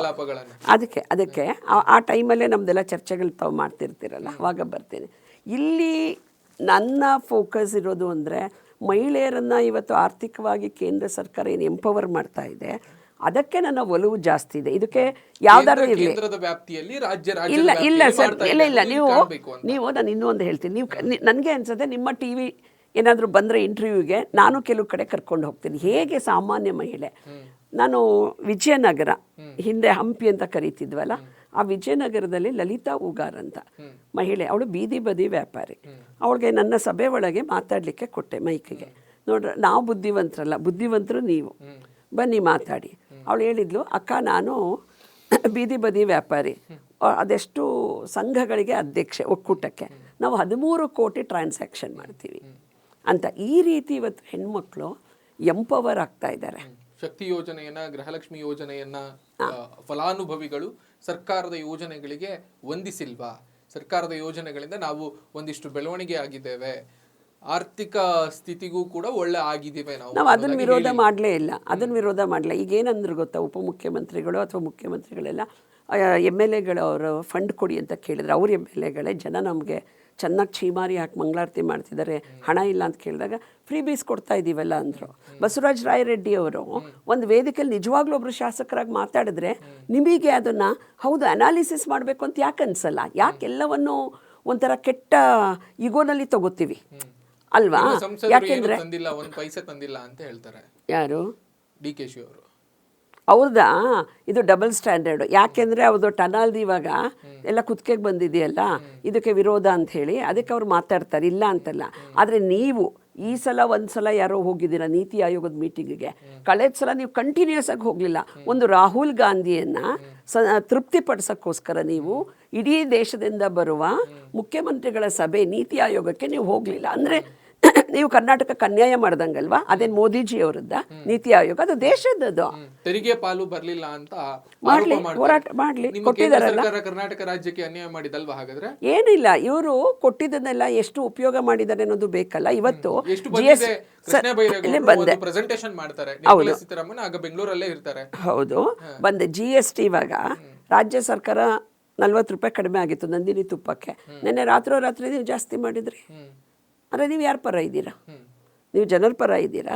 ಮೋದಿಜಿ ಸರ್ಕಾರಕ್ಕೆ ಇಷ್ಟೆಲ್ಲ ಬೈದ್ರಲ್ಲ. ನಿಮ್ಮ ಹಿಂದಿನ ಅವಧಿಯಲ್ಲಿ ಆಗಿರುವಂತಹ ಹಣದುಬ್ಬರ, ಬೆಲೆ ಏರಿಕೆ ಅದೆಲ್ಲ ಕಾಣಿಸೋದೇ ಇಲ್ವಾ ನಿಮ್ಗೆ? ಅದಕ್ಕೆ ಅಪ್ಪ ನಿಮ್ಗೆ ಆಡಳಿತ ಕೊಟ್ಟಿದ್ದು ಅಲ್ಲ. ಕೇಂದ್ರದಲ್ಲಿ ಏನು? ಕೇಂದ್ರದಲ್ಲಿ ನಿಮ್ಮ ನರೇಂದ್ರ ಮೋದಿ ಅವರು ಇದ್ದಾಗ ಎಷ್ಟು ಬೆಲೆ ಏರಿಕೆ ಆಯಿತು, ಎಷ್ಟು ಹಣದುಬ್ಬರ ಇತ್ತು? ಆಯಿತು. ಮನಮೋಹನ್ ಸಿಂಗ್ ಇದ್ದ ಕಾಲದಲ್ಲಿ ಆದಷ್ಟು ಅನಾಹುತ ಆಗಲಿಲ್ಲ. ಒಂದು. ಎರಡನೇ ದಿನ ಅಂದರೆ ಭಾರತದ ಎಕಾನಮಿ ಒಂದೇ ಡಿಪೆಂಡ್ ಆಗಿರಲ್ಲ, ಇಡೀ ಜಗತ್ತಿನ ಎಕಾನಮಿಯಿಂದ ಅದು ಇನ್ಫ್ಲೂಯೆನ್ಸ್ ಆಗುತ್ತೆ ಅಲ್ವಾ? ಹಾಗೆ ಆಗುತ್ತೆ ಅದು. ಎಷ್ಟಾದರೂ ಇರಲಿ ಸರ್, ನಾನು ಹೇಳ್ತಿರೋದು ಭಾರತದ ಎಕಾನಮಿ ಒಂದೇ ಇವತ್ತು ಉಳಿದಿಲ್ಲ. ಇಡೀ ಜಗತ್ತಿನ ಜೊತೆ ಇವತ್ತು ಗ್ಲೋಬಲ್ ವಿಲೇಜ್. ನಾವು ಇಡೀ ಜಗತ್ತಿನ ಎಕಾನಮಿಯನ್ನು ನೋಡಿದಾಗ ಭಾರತದ ಎಕಾನಮಿ ಸದೃಢವಾಗಿಯೇ ಇದೆ. ಆಯಿತಾ? ಇವತ್ತು ಏನು ಮಾಡ್ತಾರೆ, ಸಿದ್ದರಾಮಯ್ಯನವರ ಕ್ಯಾಬಿನೆಟಲ್ಲಿರುವಂಥ ಸಂತೋಷ್ ಲಾಡೋ ಅಥವಾ ಪ್ರಿಯಾಂಕಾ ಖರ್ಗೆಗಳೋ ಏನೋ ಒಂದು ಹೇಳ್ತಿರ್ತಾರಪ್ಪ ಸ್ಟೇಟ್ಮೆಂಟು.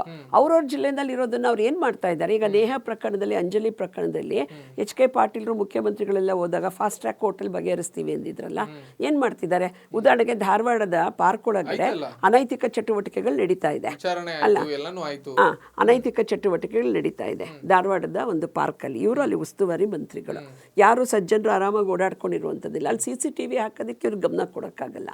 ಹೌದಾ? ಇವರಿಗೆ ದೇಶದ ಎಕಾನಮಿ ಬಗ್ಗೆ ಮಾತಾಡ್ತಾನೆ ಇದ್ದಾರೆ. ಅಂದ್ರೆ ಒಂದು ವ್ಯವಸ್ಥೆಯನ್ನ ಮಾನಿಟರ್ ಮಾಡಬಹುದು, ಪ್ರತಿಯೊಬ್ಬರನ್ನ ಮಾನಿಟರ್ ಮಾಡೋದು ಹೇಗೆ? ಈಗ ಅದು ಮಾನಸಿಕತೆ. ನಿಮ್ಮ ನಾಯಕರು ಕಾರ್ಯದರ್ಶಿಗಳಿಗೆ ಹೇಳ್ತಾರೆ, ಒಬ್ಬ ಸಚಿವೆಗೆ ಮಾತನಾಡ್ತಾರೆ. ಈ ಎಲ್ಲ ಮಾನಸಿಕತೆಯನ್ನ ಮಂಜುಳಾ ಸಿ ಅವರು ಒಪ್ತಾರ? ಹಾಗಾದ್ರೆ ನೋಡಿ, ಇಲ್ಲ, ನಾನು ಅಡ್ಮಿನಿಸ್ಟ್ರೇಷನ್ ಇದ್ದಿದ್ರಿಂದ ಹೇಳ್ತೀನಿ, ಹಾವು ಕಚ್ಚಬೇಕಾಗಿಲ್ಲ, ಬುಸ್ಕೊಡ್ಬೇಕು ಅಂತ ಹೇಳ್ತಾರೆ.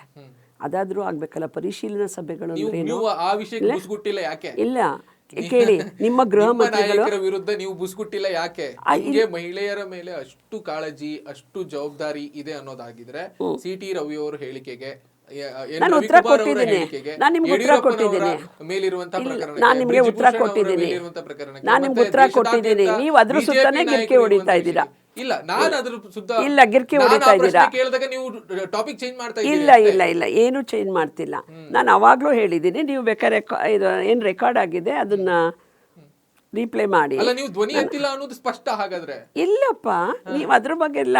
ನೀವು ಹೈ ಪ್ರೊಫೈಲ್ ಜನರ ಬಗ್ಗೆ ಮಾತಾಡ್ತಿದ್ದೀರಾ, ಸಾಮಾನ್ಯರ ಬಗ್ಗೆ ಕೇಳ್ತಿಲ್ಲ ಅಂತ ನಾನು ಹೇಳ್ತಿರೋದು. ಹೈ ಪ್ರೊಫೈಲ್ ಇಲ್ಲ, ಹೈ ಪ್ರೊಫೈಲ್ ಜನರಿಗೆ ಯಾರು ಎಂಪವರ್ಡ್ ಜನ ಇರ್ತಾರೆ ಅವ್ರು ಫೈಟ್ ಮಾಡ್ಕೊಳಕ್ ಅವ್ರಿಗೆ ಆಗತ್ತೆ. ಈ ಎಲ್ಲ ವ್ಯವಸ್ಥೆನ ನಾವು ಕ್ರಿಯೇಟ್ ಮಾಡಿರೋದು ಸಾಮಾನ್ಯರಿಗೆ. ಆಗಿದ್ರೆ ನೀವು ಸಿಂಧುದೂರಲ್ಲಿ ಇವತ್ತಿಗೂ ಫ್ಲೂಯಿಡ್ ಇಂದ ಬಾಣಂತಿರಿಗೆ ನಾವೆಲ್ಲ ಹೋರಾಟ ಮಾಡ್ಕೊಂಡ್ ಬಂದರೂ ಕೂಡ ಶರಣ್ ಪ್ರಕಾಶ್ ಪಾಟೀಲ್ ಯಾಕೆ ಪರಿಹಾರ ಕೊಟ್ಟಿಲ್ಲ? ಆಂಬ್ಯುಲೆನ್ಸಿಗೆ ಫ್ರೀ ಕೊಟ್ಟಿರೋದು, ಆಂಬ್ಯುಲೆನ್ಸಿಗೆ ದುಡ್ಡು ತಗೋತಿದ್ದಾರೆ. ಇದನ್ನೆಲ್ಲ ಯಾರು ಮಾನಿಟರ್ ಮಾಡಬೇಕು?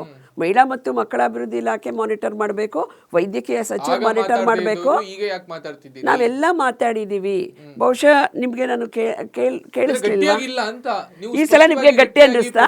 ಈ ಸಲ ಗಟ್ಟಿ ಅನ್ನಿಸ್ತಾ? ಅಟ್ಲೀಸ್ಟ್ ಈಗ ಒಂದಿಷ್ಟು ಜಿಲ್ಲೆಗಳಲ್ಲಿ ನಿಮ್ಮ ಶಾಸಕರು ಆಮೇಲೆ ಆ ಭಾಗದ ಮಹಿಳಾ ನೀವು ನಾಯಕರಿಂದ ಮಾತಾಡ್ಸ್ತಿದ್ದೀರಿ, ಒಂದಿಷ್ಟು ಸುದ್ದಿ ಆಗ್ತಿದೆ. ಇಲ್ಲಿ ತನಕ ಅದಾಗಿಲ್ಲ ಅಂತ ಇಲ್ಲ, ಖಂಡಿತವಾಗಿ ನೀವು ಹಂಗೆ ಅನ್ಕೋಬೇಡಿ. ನಮಗೆ ಏನಿದೆ, ನಾವು ಇಲ್ಲಿ ಧ್ವನಿ ಮಾಡೋದು ಮಾತ್ರ ಮುಖ್ಯವಲ್ಲ.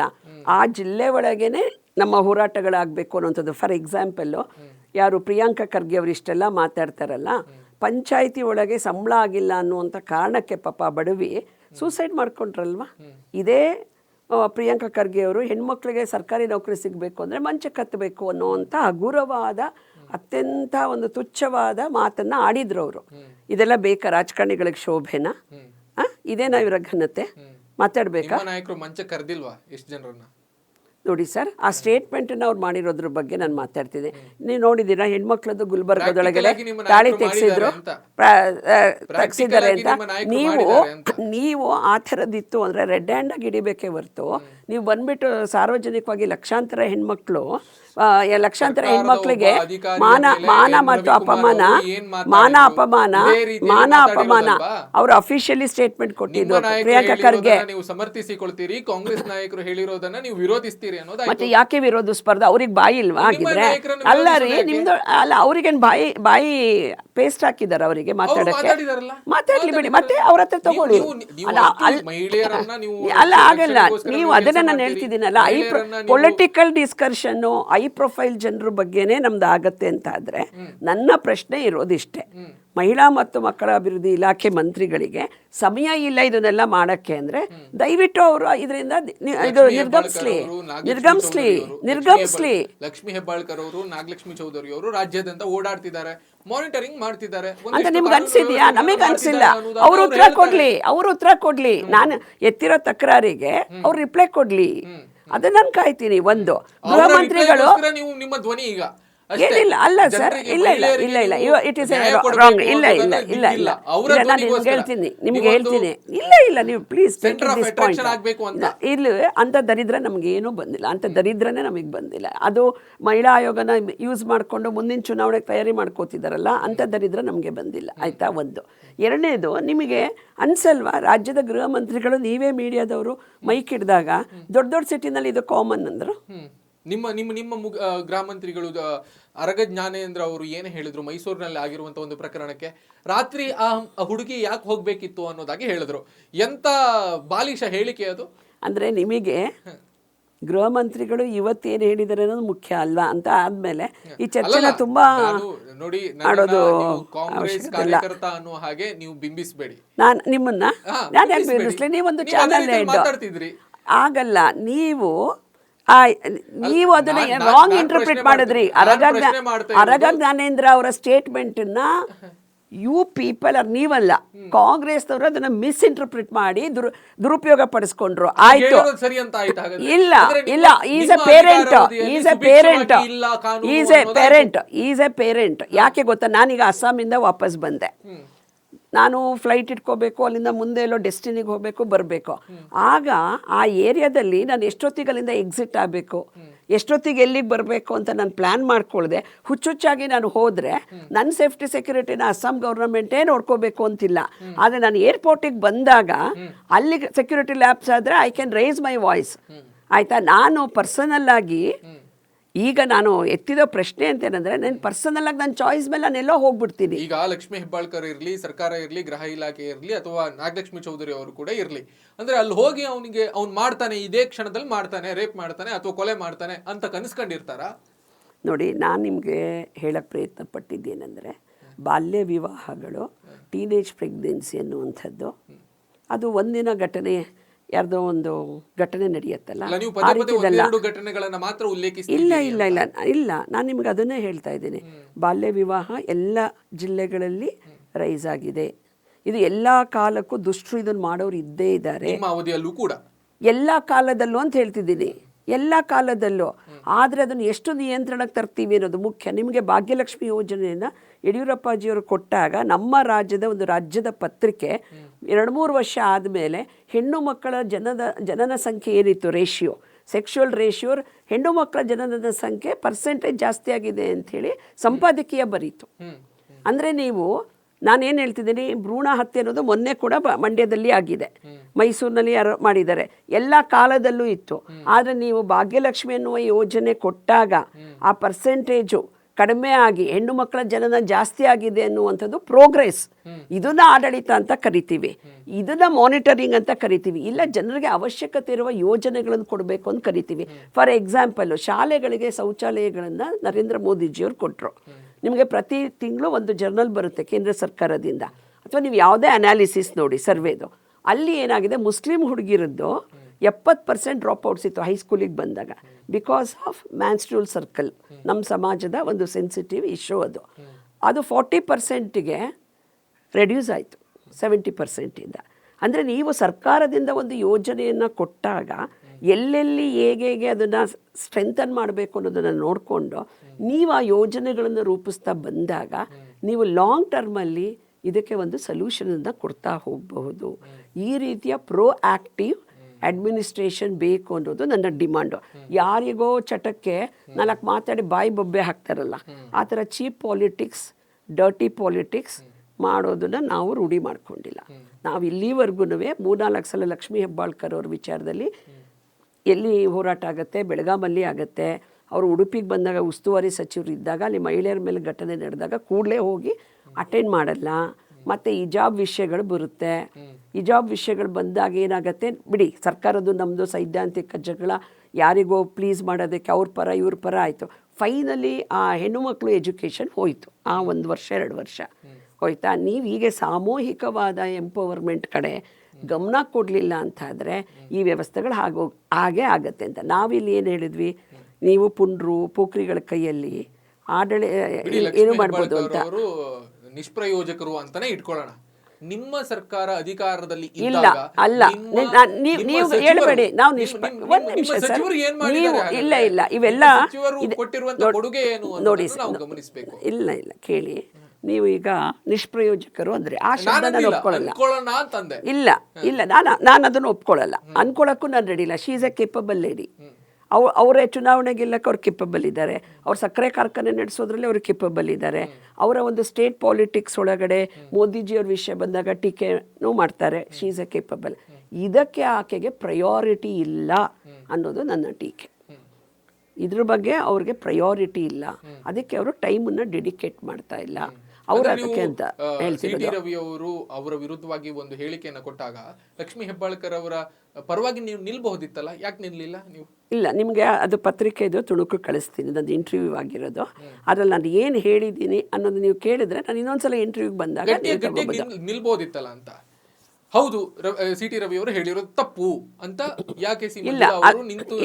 ಇಲ್ಲ, 1 ಸೆಕೆಂಡ್ ಇರಿ. ಅದ್ರ ಬಗ್ಗೆ 2 ಥರ ವಾದಗಳೇ ಎಸ್ಟಾಬ್ಲಿಷ್ ಆಗಿದೆ. ಹೌದಾ? ಅದು ನ್ಯಾಯಾಲಯದಲ್ಲಿದೆ. ನ್ಯಾಯಾಲಯ ತೀರ್ಪು ಕೊಟ್ಟಾಗ ಎಲ್ಲರೂ ತಲೆ ಬಾಗ್ಲೇಬೇಕು. ಅದಕ್ಕೆ ಯಾರು ಏನು ಬೊಬ್ಬೆ ಹಾಕೊಳ್ಳೋದು, ಬಾಯಿ ಮುಚ್ಕೊಳ್ಳೋದು ಸಂದರ್ಭ ಇಲ್ಲ. That is my answer. ಕೇಳಿಸ್ತಾ ಇದೆ ಇದರಲ್ಲಿ ಕೂಡ. ನಿಮಗೆ ಕೇಳಿಸಿದೆ, ಆದ್ರೆ ಕೋರ್ಟಲ್ಲಿ ಯಾಕೆ ತೀರ್ಮಾನ ಆಗಿಲ್ಲ? ಇನ್ನು ಆಗ್ತಾ ಇದೆ ಮತ್ತೆ ಆಗೋವರೆಗೂ ವೇಟ್ ಮಾಡ್ತೀನಲ್ಲ ನಾನು. ಇದೆಲ್ಲವೂ ಕೂಡ ಪ್ರಕರಣಗಳು ನೋಡಿ ಮೇಡಮ್, ನೋಡಿ ಸರ್, ನಾನು ಮಾತಾಡ್ತಿರೋದು ಸಾಮಾನ್ಯ ಮಹಿಳೆಯರ ಬಗ್ಗೆ. ಸಾಮಾನ್ಯ ಮಹಿಳೆಯರೇ ಇರ್ಲಿ, ಇಲ್ಲ ಅಲ್ಲಲ್ಲ ಇರಿ, ನಾನು ಹೇಳ್ತಿರೋದು ಅಸಾಮಾನ್ಯ ಮಹಿಳೆಯರು ಅಂತ ಹಾಗಲ್ಲ ಸರ್. ನಾನು ಹೇಳ್ತಿರೋದು ಅವರೊಂದು ಪೊಸಿಷನ್ ಅಲ್ಲಿ ಇದ್ದಾರೆ. ಈಗ ಪೊಸಿಷನ್ ಬಿಟ್ಟೇನು ಹೊರಗೆ ಹೋಗಿಲ್ವಲ್ಲ ಅವರು. ನೋಡಿ ಸರ್, ಪರ್ಸನಲಿ ನನ್ನ ಮೇಲೂ ಸಾಕಷ್ಟು ಅಟ್ಯಾಕ್ ಬರುತ್ತೆ. ನಾನು ಒಂದು ಪಾರ್ಟಿ ಒಂದರಲ್ಲಿ ಪಬ್ಲಿಕ್ ಲೈಫಲ್ಲಿ ಇದ್ದಾಗ ನನ್ನ ಪರ್ಸನಲ್ ಮೇಲೆ ಕೂಡ ಅಟ್ಯಾಕ್ ಬರುತ್ತೆ. ನಾನು ಅದಕ್ಕೆ ತಲೆ ಕೆಡಿಸ್ಕೊಂಡು ಹುಳ ಬಿಟ್ಕೊಂಡ್ರೆ ಬೇರೆ ಕೆಲಸ ಮಾಡೋರು ಯಾರು? ನಿಮಗೆ ಪುರ್ಸೋತಿಲ್ಲ ಅಂದರೆ ಬೇರೆಯವ್ರನ್ನ ಕೂರಿಸಿಲ್ಲ. ಅಥವಾ ಈ ಸರ್ಕಾರದಲ್ಲಿ ಯಾವ ಮಂತ್ರಿಗಳು ಜಿಲ್ಲೆದು ಉಸ್ತುವಾರಿ ಕೆಲಸ ಮಾಡ್ತಿಲ್ಲ, ಅದು ಬೇರೆ ವಿಚಾರ. ಜಿಲ್ಲೆ ಒಳಗೆ ಪರಿಶೀಲನಾ ಸಭೆಗಳು ಮಾಡ್ತಾರೆ. ಜಮೀರ್ ಅವರು ಬಳ್ಳಾರಿಗೆ ಹೋಗಿ ಎಷ್ಟು ಪರಿಶೀಲನಾ ಸಭೆ ಮಾಡಿದ್ದಾರೆ. ನಾನು ಅಲ್ಲಿ ಮಹಿಳೆಯರ ವಿಷಯಕ್ಕೆ ಹೋದಾಗ ಗೊತ್ತಾಗಿದ್ದು. ಇಲ್ಲಿಯ ಉಸ್ತುವಾರಿ ಮಂತ್ರಿಗಳೇ ಇಲ್ಲಿಯ ಪರಿಶೀಲನೆಗೆ ಬರೋಲ್ಲ ಅಂತ ಹೇಳಿದರು. That is A problem. ಇವಾಗ ಏನಂದರೆ, ನೀವು ಪೊಲಿಟಿಕಲ್ ಪಾರ್ಟಿಯಾಗಿ ಟೀಕೆ ಟಿಪ್ಪಣಿ ನಮಗೆ ಅವ್ರಿಗೆ ನಾವು ನಡೆಯುತ್ತೆ, ಯಾರೇನಿರಲಿಲ್ಲ. ಬಟ್ ಇನ್ನೆಲ್ಲ ಸಂದರ್ಭದಲ್ಲಿ ಕೂಡ ಏನನ್ನ ನಡೆಸಿದ್ರು ನೀವು ಪ್ರೋಆಕ್ಟಿವ್ ಆಗಿ. ಗೃಹ ಇಲಾಖೆ ಮನೆಗೆ ಪೊಲೀಸ್ ಅನ್ನುವಂತಹ ಯೋಜನೆಯನ್ನ ತಂತು, ಅದು ಸರಿ ಅಲ್ವಾ ಹಾಗಾದ್ರೆ? ಅಯ್ಯೋ ಸರ್, ಈ ಗೃಹ ಮಂತ್ರಿಗಳು ದೊಡ್ಡ ಸಿಟಿನಲ್ಲಿ ಇದು ಕಾಮನ್ನು ಒಂದೊಂದು ನಡೆಯುತ್ತೆ ಅಂತ ಅಂದಮೇಲೆ ಕ್ರಿಮಿನಲ್ಸ್ಗಳಿಗೆ ನೀವು ಹಾರ ಹಾಕ್ದಂಗೆ ತಾನೆ ನೀವು ಅಖಂಡ ಶ್ರೀನಿವಾಸ್ ಅವ್ರನ್ನ JDS ಇಂದ ಕರ್ಕೊಂಬಂದು ನಿಮ್ಮ MLA ಮಾಡ್ಕೋತೀರಿ, ನಿಮ್ಮ MLAಗೆ ಪ್ರೊಟೆಕ್ಷನ್ಸ್ ಕೊಡಲ್ಲ, ಅವ್ರ ಮನೆಯೇ ಬೆಂಕಿ ಹಚ್ತಾರೆ. DJ ಹಳ್ಳಿ KJ ಹಳ್ಳಿ ಒಳಗೆ ಏನು ನಡೀತು ನಮಗೆ ಗೊತ್ತಿಲ್ವಾ? ಹುಬ್ಬಳ್ಳಿ ಒಳಗಡೆ ಕ್ರಿಮಿನಲ್ಸ್ಗಳನ್ನ ಅಷ್ಟು ದೊಡ್ಡ ಬೆಂಕಿ ಹಚ್ಚಿದವ್ರನ್ನ ಬೇಷರತ್ತಾಗಿ ನೀವು ಸಚಿವ ಸಂಪುಟದಲ್ಲಿ ಸುಮಾರು 175 ಪ್ರಕರಣದಲ್ಲಿ ಸಾವಿರಾರು ಜನನ ಬಿಟ್ಕೊಡ್ತೀರಲ್ವ ಕ್ರಿಮಿನಲ್ಸ್ಗಳಿಗೆ. ನೀವು ಸಾಮಾನ್ಯ ಹೋರಾಟಗಾರರಿಗೆ ಬಿಟ್ಬಿಡಿ, ನೀವು ಅದಕ್ಕೆ ಏನು ಮೆಸೇಜ್ ಕೊಡ್ತಿದ್ದೀರಿ?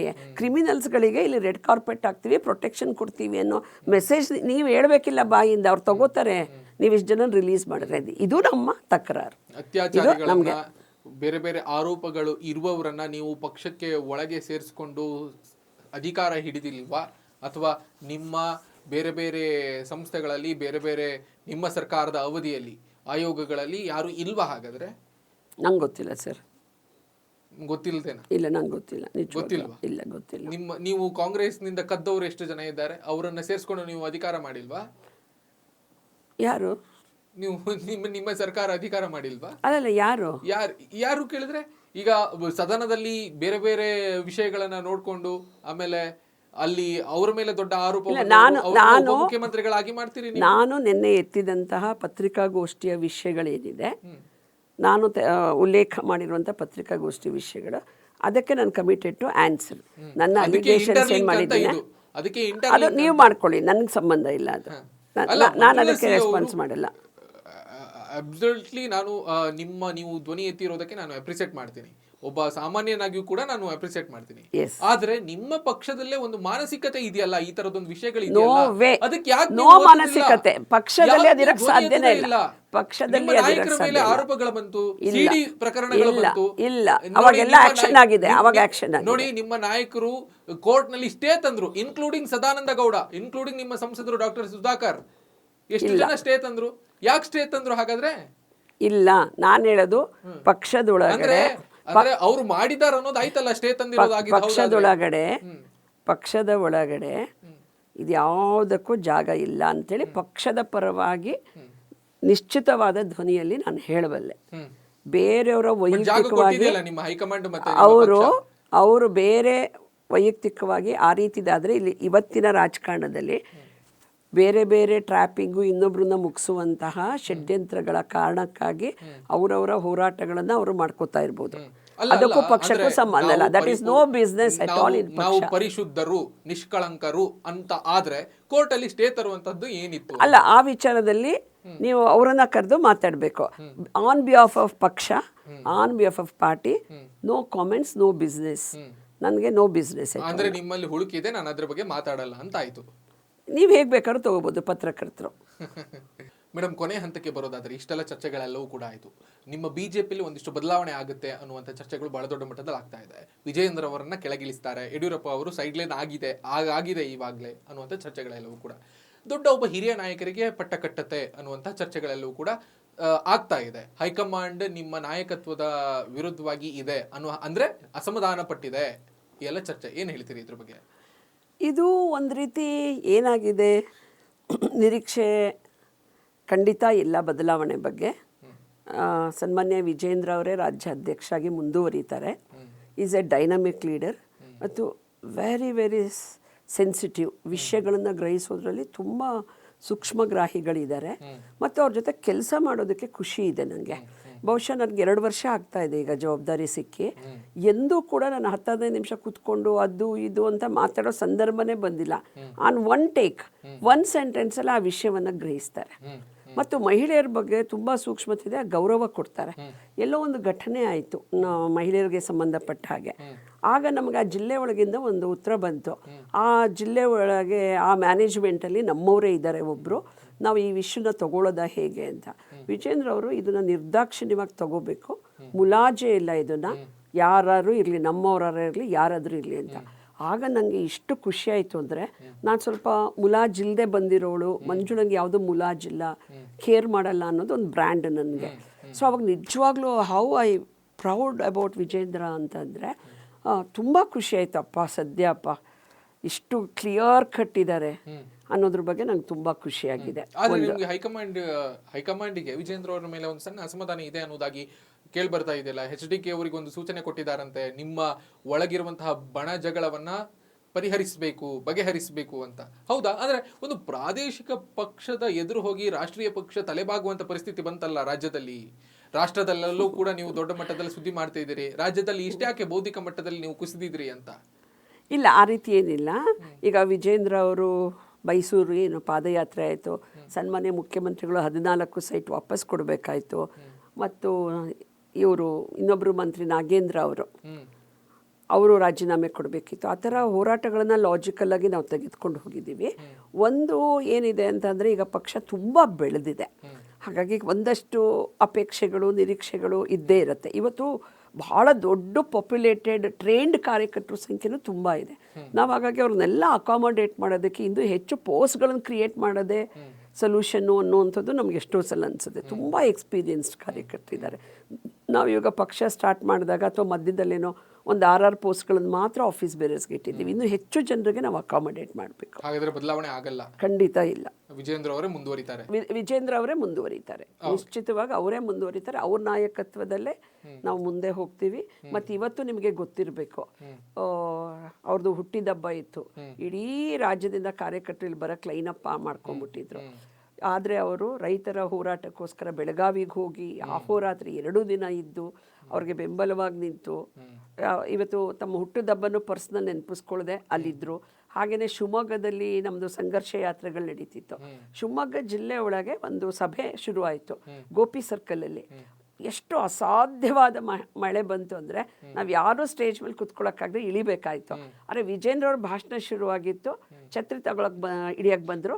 ಖಂಡಿತ ಬೇಡ ಅಂತ ಸುಮಾರು 15-20 ನಿಮಿಷ ಅದು ರಭಸವಾದ ಮಳೆ ನಲ್ಲಿ ಭಾಷಣ ಮಾಡಿದ್ರು. ಆ ರೀತಿ ತಮಗೆ ತಾವು ಶ್ರಮ ವಹಿಸಬೇಕು ಅನ್ನೋದು. ಯಡಿಯೂರಪ್ಪನವರ ಹಾಗೆ ಮಾಸ್ ಲೀಡರ್ ಆಗಿ ಬೆಳೆಯೋದಕ್ಕೆ ಇನ್ನೂ ಆಗ್ತಾ ಇಲ್ಲ ಅವರಿಗೆ.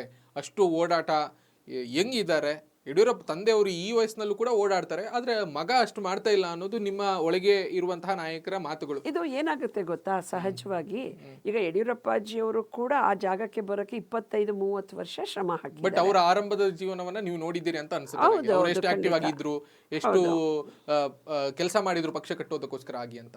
ಇವತ್ತು ಏನಿತ್ತು, ಅವತ್ತು ಒಂದು ಹಂಬಲ್ನೆಸ್ ಇತ್ತು ಲೀಡರ್ ಅಂದ್ರೆ. ಇವತ್ತು ಏನಾಗುತ್ತೆ ಅಂದ್ರೆ, ಒಬ್ಬ ಲೀಡರ್ನ ಡಿಮೋರಲೈಸ್ ಹೇಗೆ ಮಾಡಬೇಕು ಅಂತ ಹೇಳಿ ಯೋಚನೆ ಮಾಡುವಂಥ ಕಾಲಘಟ್ಟದಲ್ಲಿದ್ದೀವಿ. ಯಾವ ಲೀಡರನ್ನು ಒಪ್ಕೊಳ್ಳದೆ ಡಿಮೋರಲೈಸ್ ಮಾಡುವಂಥ ಒಂದು ಪರಿಸ್ಥಿತಿ ಇದೆ. ಈಗ ಆ ಚಾಲೆಂಜನ್ನ ನಾವು ಫೇಸ್ ಮಾಡಲೇಬೇಕಾಗತ್ತೆ. ಅದನ್ನು ವಿಜೇಂದ್ರ ಅವರು ತುಂಬಾ ಚೆನ್ನಾಗಿ ಮಾಡ್ಕೊಂಡು ಹೋಗ್ತಿದ್ದಾರೆ, ರಿಯಾಕ್ಟ್ ಮಾಡಿದೆ. ಈಗ ಉದಾಹರಣೆಗೆ ಒಬ್ಬರು ಮುಖ್ಯಮಂತ್ರಿ ಮಗ ಆದರೂ ಕೂಡ ಅವರು ವರುಣಾದಲ್ಲಿ ಚುನಾವಣೆ ನಿಂತ್ಕೋಬೇಕು ಅಂತೇಳಿ ನಾಮಿನೇಷನ್ ಫೈಲ್ಗೆ ಹೋದಾಗ ಇಲ್ಲ ಅಂತಾದಾಗಲೂ ಒಂದು ರಿಯಾಕ್ಷನ್ ಮಾಡದೆ ಬಂದರು ಹೊರಗಡೆ. ಆ ಸಹನೆಯನ್ನು ತೆಗೆದುಕೊಂಡಿದ್ದಕ್ಕೆ ಇವತ್ತು ಪಕ್ಷದ ನಾಯಕರು, ದೆಹಲಿಯ ನಮ್ಮ ನಾಯಕರನ್ನೇ ಅವ್ರನ್ನ ಆಯ್ಕೆ ಮಾಡಿ ಜವಾಬ್ದಾರಿ ಕೊಟ್ಟಿದ್ದು. ಅವ್ರು ಆಯ್ಕೆ ಮಾಡ್ದೇನೆ ಇನ್ಯಾರು ಆಯ್ಕೆ ಮಾಡಿದ್ರು ಆಗ್ತಿತ್ತ ವಿಜೇಂದ್ರ ಅವರದ್ದು ಅಧ್ಯಕ್ಷ ಸ್ಥಾನ? ಅದು ನಿಮ್ಗೆ ಬಿಟ್ಟಿರೋದು. ಕೊನೆಯದಾಗಿ ಮೇಡಮ್, ಈಗ ಧರ್ಮಸ್ಥಳದಲ್ಲಿ ಬಹಳ ದೊಡ್ಡ ವಿಷಯ ಆಗ್ತಾ ಇದೆ, ಸೌಜನ್ಯ ಮತ್ತೆ ಈ ತರ ಪ್ರಕರಣಗಳೆಲ್ಲೂ ಕೂಡ ದೊಡ್ಡ ಮಟ್ಟದಲ್ಲಿ ಸಿದ್ಧಾಗ್ತಾ ಇದೆ. ಈಗ ನಿಮ್ಮ ಬಿಜೆಪಿಯಿಂದ ಯಾತ್ರೆಗೆ ಹೋದ್ರು, ಮಹಿಳಾ ಮೋರ್ಚಾದಿಂದ ಏನಾದರೂ ಯಾತ್ರೆ ಹೋಗಿ ಅವ್ರಿಗೆ ಸಪೋರ್ಟ್ ಆಗಿ ನಿಲ್ಲುವಂತಹ ಯೋಜನೆ ಏನಾದರೂ ಇದೆಯಾ? ಅಥವಾ ಸೌಜನ್ಯ ಪರವಾಗಿ ನಾವು ಬಿಜೆಪಿಯಿಂದಲೂ ಕೂಡ ಧ್ವನಿ ಎತ್ತುತ್ತೇವೆ ಅನ್ನುವಂಥದ್ದು ಏನಾದರೂ ಯೋಜನೆ ಮಾಡ್ಕೊಂಡಿದ್ದೀರಾ? ಹೇಗೆ? ಇಲ್ಲ, ಅದಕ್ಕೆ ರಾಜ್ಯಾಧ್ಯಕ್ಷರು ಸನ್ಮಾನ್ಯ ವಿಜೇಂದ್ರ ಅವರೇನೆ ಸೌಜನ್ಯ ತಾಯಿಗೆ ಭೇಟಿಯಾಗಿ ನೀವು ಯಾವುದೇ ನಿರ್ಧಾರಗಳು ತೆಗೆದುಕೊಂಡು ನಿಮ್ಮ ಜೊತೆಗೆ ನಿಲ್ತೀವಿ ಅಂತಾನೆ ಹೇಳಿ ಬಂದ್ರು. ನಾವು ಅವತ್ತೆಲ್ಲರೂ ಜರ್ನಿಗಳಲ್ಲಿ ಇದ್ದಿದ್ದರಿಂದ ಒಬ್ರಿಗೊಬ್ರಿಗೆ ಸೇರಕ್ಕಾಗಲಿಲ್ಲ. ಅವರು ಅದನ್ನು ಹೇಳಿದ್ದಾರೆ ಅಂದರೆ ಮಹಿಳಾ ಮೋರ್ಚಾ ಕಡ್ಡಾಯವಾಗಿ ಅವ್ರ ಜೊತೆಗೆ ಇರುತ್ತೆ ಅಂತಲೇ ಅರ್ಥ. ನಮ್ಮ ರಾಜ್ಯಾಧ್ಯಕ್ಷರು ಆ ಮಾತನ್ನ ಭರವಸೆನ ಕೊಟ್ಟಿದ್ದಾರೆ ಅಂದಮೇಲೆ ನಾವು ಅದನ್ನು ಇದ್ದೇ ಇರ್ತೀವಿ. ಅದರಲ್ಲೇನು ಹಿಂದೆ ಮುಂದೆ ಹೋಗುವಂಥದ್ದು ಏನೂ ಇಲ್ಲ. ಇಲ್ಲಿ ದುಃಖ ಆಗಿದ್ದು ಏನಂತ ಅಂದರೆ, ಇವ್ರು ಏನು ಆರೋಪವನ್ನು ಮಾಡಿ ಕೆಲಸ ಶುರು ಮಾಡಿಸಿದ್ರು, ಪರ್ಸೆಪ್ಷನ್ ಕ್ರಿಯೇಟ್ ಮಾಡಿಸಿದ್ರು. ಈಗ ಸನ್ಮಾನ್ಯ ನ್ಯಾಯಾಧೀಶರಾದಂಥ ಗೋಪಾಲ್ ಗೌಡರು ಕೂಡ ಬಂದು ಮಾತಾಡಿದ್ರು ಈ ವಿಚಾರದಲ್ಲಿ ಆಗಬೇಕು ಅಂತ. ಸುಪ್ರೀಂ ಕೋರ್ಟಿನ ಧನಂಜಯ ಅವರು ಬಂದು ಮಾತಾಡಿದ್ರು. ಸಹಜವಾಗಿ ನಾವು ಅದನ್ನು ರೆಸ್ಪೆಕ್ಟ್ ಮಾಡಿದ್ವಿ. ಆಯ್ತಪ್ಪ ನಡೀಲಿ ಅಂಥೇಳಿ. ಅವತ್ತು SIT ಮಾಡಿದಾಗಲೂ ನಮ್ಮ ನಾಯಕರುಗಳು ಓಕೆ ಅಂತಲೇ ಅಂದ್ರಲ್ಲ. ಇಷ್ಟೆಲ್ಲ ಆದ್ಮೇಲೂ ಕೂಡ ಇದೊಂಥರ ಇಂಡೈರೆಕ್ಟ್ಲಿ ನೀವು ಧರ್ಮಾಧಿಕಾರಿಗಳ ಪರವಾಗಿ ನಾವು ಇದ್ದೇವೆ, ನಾವು ಅವರಿಗೆ ನೈತಿಕ ಬೆಂಬಲ ಕೊಡ್ತೇವೆ ಅನ್ನೋದಾಗಿ ಹೇಳಿದ್ರಿ. ಅಂದ್ರೆ ಇಲ್ಲಪ್ಪ, ಆರೋಪ ಇರೋದೇ ಅವರ ಮೇಲೆ. ಅವರನ್ನ ಭೇಟಿ ಆಗ್ತೀರಿ, ಅವರಿಗೆ ನಾವು ಜೊತೆಗಿದ್ದೀವಿ ಅನ್ನೋದಾಗಿ ಹೇಳ್ತೀರಿ. ಈಗ ಅದನ್ನ ಆ ಭಾಗ ಇಡಿ. ನ್ಯಾಯಾಧೀಶರಾದಂಥ ಸನ್ಮಾನ್ಯ ಗೋಪಾಲ್ ಗೌಡ ಜಿ ಅವರು ಮಾತಾಡ್ತಾರೆ, ಸುಪ್ರೀಂ ಕೋರ್ಟಿನ ನ್ಯಾಯವಾದಿಗಳಾದಂಥ ಧನಂಜಯವ್ರು ಮಾತಾಡ್ತಾರೆ ಅಂದರೆ ನೀವು ಪರ್ಸೆಪ್ಷನ್ ಕ್ರಿಯೇಟ್ ಮಾಡಿದ್ರಿ ಸಮಾಜದಲ್ಲಿ ಅಲ್ಲೇನೋ ಇದೆ ಅಂತ. ಹಾಗಾಗಿ ಅಷ್ಟು ದೊಡ್ಡ ಹಣವನ್ನು ಕೊಟ್ಟು ಅಕ್ಸಿದ್ದಾಯ್ತು. ನೀವೇನೋ ಗುಡ್ಡ ಆಗದು ಇಲಿ ಹಿಡಿದ್ರ ಹುಲಿ ಹಿಡಿದ್ರ ಅಂತ ಆದಮೇಲೆ ಸಿಕ್ಕಿತಲ್ಲ, ಒಂದಿಷ್ಟು ಅಸ್ಥಿ ಪಂಜರಗಳು ಸಿಕ್ಕಿದ್ವು, ಆಯ್ತು. ಈಗ ದಾಖಲೆಗಳು ಕೊಡ್ತಾ ಇದ್ದಾರೆ ಸೌಜನ್ಯ ಪರ ಹೋರಾಟಗಾರರು, ಈಗ ವಿಚಾರಣೆ ನಡೀತಾ ಇದೆ. ನಾವು ಅದಕ್ಕೆ ಯಾರು ಏನೋ ಅಡ್ಡಿಪಡಿಸೋಕ್ಕಾಗಲ್ಲ. SIT ಅವರು ಈಗ ರಿಪೋರ್ಟ್ ಕೊಡಬೇಕಲ್ಲ. ಈಗ ಧರ್ಮಾಧಿಕಾರಿಗಳು ಇದೆಲ್ಲ ಆದಮೇಲೆ ಒಂದು ಸ್ಟೇಟ್ಮೆಂಟ್ ಕೊಟ್ಟರು, ನೀವು ಕೇಳಿಸ್ಕೊಂಡ್ರಿ ಅನ್ಕೋತೀನಿ. ಏನಂದರೆ ನಾನು ಕರ್ನಾಟಕ ಸರ್ಕಾರಕ್ಕೆ ಧನ್ಯವಾದ ಹೇಳ್ತೀನಿ. ಅವ್ರು SIT ಮಾಡಿದ್ದಕ್ಕೆ ಅನೇಕ ಸತ್ಯಗಳು ಹೊರಗೆ ಬಂತು ಅಂತಲೂ ಅವರೇ ಹೇಳಿದಾರಲ್ಲ, ಅವ್ರ ಕುಟುಂಬದಿಂದನೇ ಹೇಳಿದ್ದಾರೆ. That is no business. Support ಮಾಡೋದು ಮಾಡದೇ ಇರೋದು. ನಾನು ಮೊದಲು ಕಳೆದ ಇದು ಎಲ್ಲ ಗಲಾಟೆಗೆ ಮುಂಚೆ ಒಂದು ಚರ್ಚೆ ಆದಾಗ ಸೌಜನ್ಯ ವಿಷಯದಲ್ಲಿ ಭಾರತೀಯ ಜನತಾ ಪಾರ್ಟಿ ಮಹಿಳೆಯರ ಇಶ್ಯೂ ಬಂದಾಗ ನಾವು ಯಾರ ಪರ ಹೋಗೋದು ಪ್ರಶ್ನೆ ಬರಲ್ಲ. ಒಬ್ಳು ಹುಡುಗಿ ಪರವಾಗಿ ನಾವಿರ್ಬೇಕು. ಸೌಜನ್ಯ ಪರವಾಗಿ ಮಂಜುಳಾ ಸಿ ಅವರು ನಿಲ್ತಾರೆ. ಹೌದು. ಪಾರ್ಟಿನಲ್ಲಿ ಏನು ಡಿಸಿಷನ್ ಆಯ್ತು ಅಂತ ಹೇಳ್ತೀನಿ. ಏನಂತ ಅಂದ್ರೆ ಒಂದು ಸಲ ಇದು ತನಿಖೆಗೆ ಒಳಪಟ್ಟಿರೋದ್ರಿಂದ, CBI ತನಕ ಹೋಗಿರೋದ್ರಿಂದ, ಅದರಲ್ಲಿ ಯಾರು ವರದಿ ಹೊರಗೆ ಬರುತ್ತೆ ಅದು ವರದಿ ಮಾತಾಡುತ್ತೆ. ನಮಗೆ ಮಾತಾಡೋದಂತ ನೋ ಬಿಸ್ನೆಸ್ ಅಟ್ ಆಲ್. ಕಾನೂನು ತನ್ನ ಕ್ರಮವನ್ನ ಜರುಗಿಸುತ್ತೆ. ನಾನು ಜುಡಿಷಿಯಲ್ ಆಫೀಸರ್ ಆದವಳು, ಕನ್ಸ್ಯೂಮರ್ ಕೋರ್ಟ್. ಸಂತ್ರಸ್ತರು ಹೇಳ್ತಾ ಇರೋದಕ್ಕೆ ನೀವು ಧ್ವನಿಗೂಡಿಸಲ್ಲ, ಆ ಥರದ್ದಲ್ಲ. ಇದರಲ್ಲಿ ಕನ್ಫ್ಯೂಷನ್ ಮಾಡ್ತಾ ಇದ್ದೀರಾ ಸಮಾಜದಲ್ಲಿ ಎಲ್ಲರೂ. ಧರ್ಮಸ್ಥಳದ ವಿಚಾರದಲ್ಲಿ ಸೌಜನ್ಯ ಪ್ರಕರಣದ ಹೋರಾಟ ಒಂದು ಕಡೆ ಏನು ನಡೀತಾ ಹೋಯ್ತು, SIT ರಚನೆ ಆದಾಗ ಭಾಜಪ ಏನು ಹೇಳ್ತು, ಸತ್ಯ ಹೊರಗೆ ಬರಲಿ ನಡೀರಿ ಅಂತ ಹೇಳ್ತು. ನೀವು ಯಾತ್ರೆ ಹೋದ್ರಿ ಅಂತ ಹೇಳಿದ್ರೆ ಅವ್ರ ಪರವಾಗಿ ಅಲ್ಲ. ನೀವು 16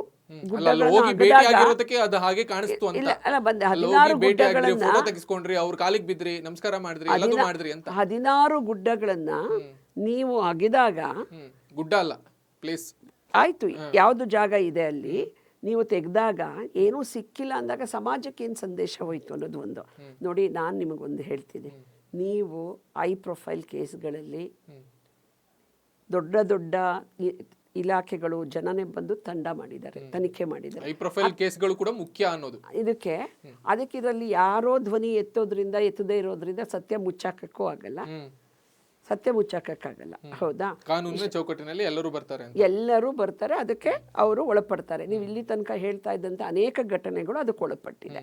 ಹಾಗಾಗಿ ಇಲ್ಲಿ ಧರ್ಮಾಧಿಕಾರಿಗಳನ್ನ ನೀವು ಟಾರ್ಗೆಟ್ ಮಾಡಿದೀರಾ ಅನ್ನೋ ಮೆಸೇಜ್ ನೀವು ಕೊಟ್ಕೊಂಡ್ರಿ. ಸೌಜನ್ಯಕ್ಕೆ ನ್ಯಾಯ ಕೊಡ್ಸಿದೀವಿ, ನೀವು ಪರವಾಗಿದ್ದೀರಿ ಅನ್ನೋ ಮೆಸೇಜ್ ಅನ್ನು, ನೀವು ಸಂದೇಶವನ್ನ ಸಮಾಜಕ್ಕೆ ಕೊಟ್ರಿ ಅಂತ ಆಯ್ತು. ಇಲ್ಲ, ಇದರಲ್ಲಿ ಲಿಬರ್ಟಿ ಟು ಯು ಪೀಪಲ್. ನೀವು ಇಷ್ಟೆಲ್ಲ ಪರ್ಸೆಪ್ಷನ್ ಕ್ರಿಯೇಟ್ ಮಾಡಿದವರು ಸಮಾಜದಲ್ಲಿ, ಯಾಕೆ ನೀವು ರೆಡ್ ಹ್ಯಾಂಡ್ ಆಗಿ ಏನು ಹಿಡಿಯಕ್ಕಾಗ್ಲಿಲ್ಲ? ಇದು ಸಮಾಜ ಕೇಳತ್ತೆ, ಇದು ಸಮಾಜ ಕೇಳತ್ತಲ್ವಾ? ಮತ್ತು SITಗೆ ಇನ್ನೊಂದು ತಿಂಗಳಲ್ಲಿ ವರದಿ ಕೊಡ್ತೀವಿ ಅಂತ ಹೇಳಿದ ಮೇಲೆ ನಾಗಲಕ್ಷ್ಮಿ ಚೌಧರಿ ಅವ್ರಿಗೆ ಇದ್ದಕ್ಕಿದ್ದಾಗೆ ಉತ್ಸಾಹ ಬಂದು ಈಗ SIT ಇನ್ನೂ ತನಿಖೆ ಆಗ್ಬೇಕು ಅಂತ ಬರ್ದಿದ್ರು. ಅದ್ರ ಬಗ್ಗೆನೂ ನಾನು ಯಾಕೆ ಪರಿಗಣಿಸಲಿಲ್ಲ ಈಗ ಕತ್ತೆ ಕಾಯ್ತಾ ಇದ್ರ ಅವರು ಈ 2-3 ತಿಂಗಳಲ್ಲಿ. ಈಗ 3 ತಿಂಗಳಾಯ್ತಲ್ಲ ಶುರುವಾಗಿ, ಮಧ್ಯದಲ್ಲಿ ಯಾಕೆ ಹೋಗಿ SITಗೆ ಇಷ್ಟೆಲ್ಲ ಆದ್ಮೇಲೂ ಮಹಿಳೆದು ಯಾಕೆ ವಿಷಯ ತೆಗ್ದಿಲ್ಲ ನೀವಂತ ಯಾಕೆ ಇಂಟರ್ವ್ಯೂನ ಮುಗಿಯೋದು ಕೆಲಸ ಅಲ್ಲ ಅನ್ನೋದು ಅಲ್ಲ ರೀ. ಈಗ 3 ತಿಂಗಳು ಟೈಮ್ ಇತ್ತಲ್ಲ, ಈಗ ಎಲ್ಲಿ ಮಲಗಿದ್ರಾ, ರೀಲ್ಸ್ ಮಾಡ್ಕೊಂಡಿದ್ರಾ, ಅಡ್ವರ್ಟೈಸ್ಮೆಂಟ್ ಅಲ್ಲಿ ಫ್ರೀ ಬಿಸಿ ಇದ್ರಾ? ನಿಮ್ಗೆ ನೆನಪಾಗಿಲ್ವಾ? ಯಾವುದೇ ಪ್ರಕರಣ ಆಗ್ಲಿ ಸಂತ್ರಸ್ತೆಯರ ಪರವಾಗಿ ನಿಲ್ತೀರಿ ಅನ್ನೋದಾಯ್ತು.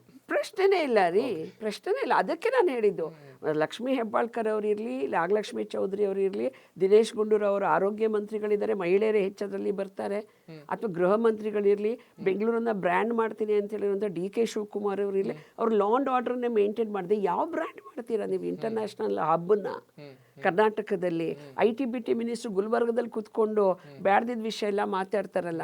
ಬೆಂಗಳೂರಿನ ಈ ಹಬ್ಬಲ್ಲಿ ನಿಮ್ದು ಸೇಫ್ಟಿ ಆ್ಯಂಡ್ ಸೆಕ್ಯೂರಿಟಿ ಆಫ್ ವಿಮೆನ್ನು, BBMP ಲಾರಿ, ಕಸದ ಲಾರಿನಲ್ಲಿ ಹೆಣ ಹೋಯ್ತಲ್ಲ ಮದುವೆಯಾಗಿ 3 ತಿಂಗಳಿಗೊಬ್ಳು ಹೆಣ್ಮಗ್ಳದ್ದು. ಇದಕ್ಕೆ ನಿಮ್ಮ ಸೆಕ್ಯೂರಿಟಿ ಏನು, ಸೇಫ್ಟಿ ಏನು? ನೀವು ಪುಂಡ್ರು ಪೋಖ್ರಿಗಳಿಗೆ ಇದು ಬೇಷರತ್ತಾಗಿ ಬಿಡುಗಡೆ ಮಾಡ್ತಿರಲ್ಲ, ಅದನ್ನು ನಿಲ್ಲಿಸಿ ಅವ್ರಿಗೆ ನಿರ್ದಾಕ್ಷಿಣ್ಯ ಕ್ರಮ ತೆಗೆದುಕೊಂಡು ಒಳಗೆ ಹಾಕಿ ಎಲ್ಲ ಸರಿ ಹೋಗುತ್ತೆ. ನಿಮ್ಮ ಈ ಬೇಜವಾಬ್ದಾರಿತನದಿಂದನೇ ಘಟನೆಗಳು ಜಾಸ್ತಿ ನಡೀತಿದೆ ಅನ್ನೋದೇ ನನ್ನ allegation. Okay madam, thank you so much ನಮ್ಮ ಜೊತೆ ಮಾತನಾಡಿರೋದಕ್ಕೆ. Thank you. ಇದಾಗಿತ್ತು ಈ ಹೊತ್ತಿನ ವಿಶೇಷ ಸಂದರ್ಶನ. ಮತ್ತೊಂದು ವಿಶೇಷ ಸಂದರ್ಶನದೊಂದಿಗೆ ನಿಮ್ಮ ಮುಂದೆ ಹಾಜರಾಗ್ತೀನಿ. ನಮಸ್ಕಾರ. ಅಲ್ಲಿ ತನಕ ನೋಡ್ತಾ ಇರಿ ಕರ್ನಾಟಕ ನ್ಯೂಸ್ ಬೀಟ್. ನ್ಯಾಯ ನಮ್ಮೊಂದಿಗೆ, ನಾವು ನಿಮ್ಮೊಂದಿಗೆ.